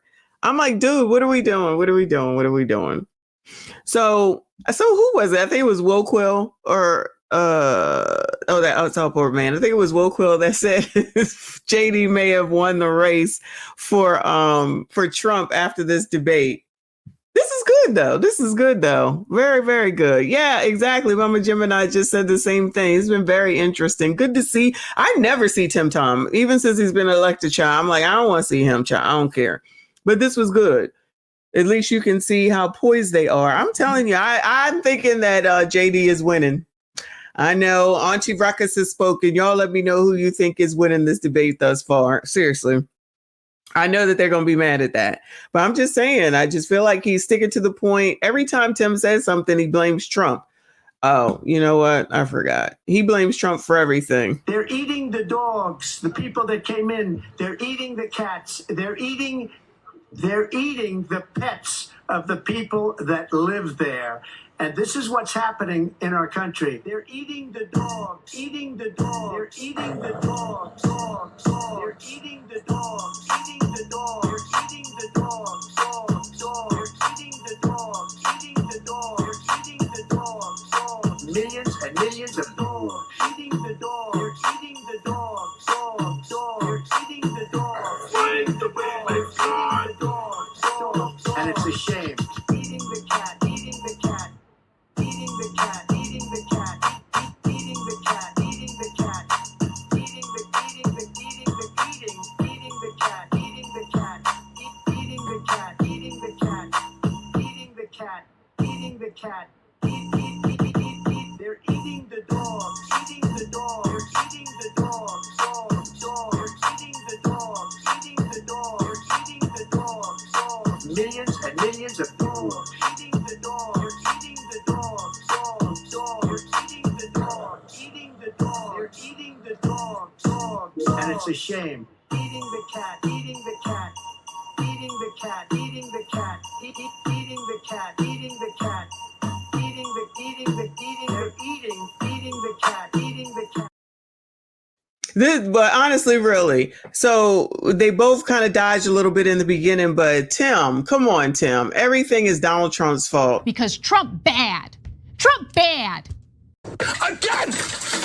Because Trump bad. Trump bad. That's not gonna work. You've been there long damn enough in order to do anything, and then you gotta blame Donald Trump for everything. How does that even work? The man ain't even been there. That's crazy. He done said Donald Trump's name more than I swear I've heard his damn name all damn year. At least, listen, does Tim Tom do interviews, y'all? I don't know. Does Tim Tom do interviews outside of enclosed space, like Todd in the Plastic Bubble? Do y'all know that movie, Todd in the Plastic Bubble? I feel like that's what Cam is doing. She can't go out. She can't go anywhere. Shout out to John Travolta. If you know, you know. And she can't go and do anything else, which is why that we got to look at the all the smoke interview, quote unquote. I think they actually went to the White House or whatever her house is called in order to do that interview. And they talking about weed. Why do I care about that? I don't care about that. I don't care about the child care. I'm sorry. And it's not even because I don't have kids. It's like, why are we talking about child care? It's your personal decision. You want to have kids? Take care of them. Welcome back to the CBS News Vice Presidential Debate. It is now time for the closing statement. Senator Vance won the virtual coin toss and elected to go last. So, Governor Walz, you are first. You have 2 minutes. Well, thank you, Senator Vance. Thank you to CBS News. And most importantly, thank you, all of you. If you're still up and the folks who missed Dancing with the Stars, I appreciate it. But look, the support of the democracy matters. It matters that you're here. And I'm as surprised as anybody of this coalition that Kamala Harris has built, from Bernie Sanders to Dick Cheney to Taylor Swift, and a whole bunch of folks in between there. And they don't all agree on everything, but they are truly optimistic people. They believe in a positive future of this country and one where our politics can be better than it is. And I have to tell you that that better than it is the sense of optimism that there can be an opportunity economy that works for everyone, not just to get by, but to get ahead. And the idea that freedom really means something, not the freedom of government to be in your bedroom or exam room, but the freedom for you to make choices about yourself. Now, look, we all know who Donald Trump is. He's told us, and as Maya Angelou said, believe him when he told you that. His first inaugural address talked about American carnage, and then he spent 4 years trying to maybe do that. Senator Vance tonight made it clear he will stand with Donald Trump's agenda. He will continue to push down that road. Excuse me. Kamala Harris gives us a different option. Now, I'll have to tell you, I'm going to be careful about the quotes, but there's one that Senator Vance said that does resonate with me. He said, Donald Trump makes the people I care about afraid. A lot of America feels that way. We don't need to be afraid. Franklin Roosevelt was right. All we have to fear is fear itself. Kamala Harris is bringing us a new way forward. She's bringing us a politics of joy. She's bringing real solutions for the middle class, and she's centering you at the heart of that. All the while asking everyone, join this movement, make your voices heard. Let's look for a new day where everybody gets that opportunity and everybody gets a chance to thrive. I humbly ask for your vote on November 5th for Kamala Harris. Governor Walz, thank you. Senator Vance, your closing statement. Well, I want to thank Governor Walz, you folks at CBS, and of course the American people for tuning in this evening. And one of the issues we didn't talk about was energy. And I remember when I was being raised by my grandmother, when she didn't have enough money to turn on the heat some nights because Ohio gets pretty cold at night and because money was often very tight. And I believe, as a person who wants to be your next vice president, that we are a rich and prosperous enough country where every American, whether they're rich or poor, ought to be able to turn on their heat in the middle of a cold winter night. That's gotten more difficult thanks to Kamala Harris's energy policies. I believe that whether you're rich or poor, you ought to be able to afford a nice meal for your family. That's gotten harder because of Kamala Harris's policies. I believe that whether you're rich or poor, you ought to be able to afford to buy a house. You ought to be able to live in safe neighborhoods. You ought to not have your communities flooded with fentanyl. And that too has gotten harder with because of Kamala Harris's policies.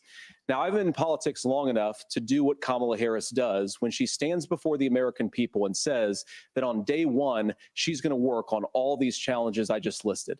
She's been the vice president for 3.5 years. Day one was 1,400 days ago, and her policies have made these problems worse. Now, I believe that we have the most beautiful country in the world. I meet people on the campaign trail who can't afford food, but have the grace and generosity to ask me how I'm doing and to tell me they're praying for my family. What that has taught me is that we have the greatest country, the most beautiful country, the most incredible people anywhere in the world. But they're not going to be able to achieve their full dreams with the broken leadership that we have in Washington. They're not going to be able to live their American dream if we do the same thing that we've been doing for the last 3.5 years. We need change. We need a new direction. We need a president who has already done this once before and did it well. Please vote for Donald Trump. And whether you vote for me or vote for Tim Walz, I just want to say I'm so proud to be doing this, and I'm rooting for you. God bless you and good night. Senator Vance, thank you. Nice close. And thank you both for participating in the only vice presidential debate of this election cycle. I'm Margaret Brennan. All right. That's it. That's it. All right, y'all. I got about 3 minutes. I'm tired. What do you think? Who won? Let me know what you think. Who won? Say Vance or Tim Tom. Vance or Tim Tom. All right. Because I've had it. I'm tired. Vance. I despise white women. I don't think that that's a good answer. Trump bad. Okay. JD, Vance. Is that a new song? Vance. Not Vance by a Country Mile. Okay. Hold on.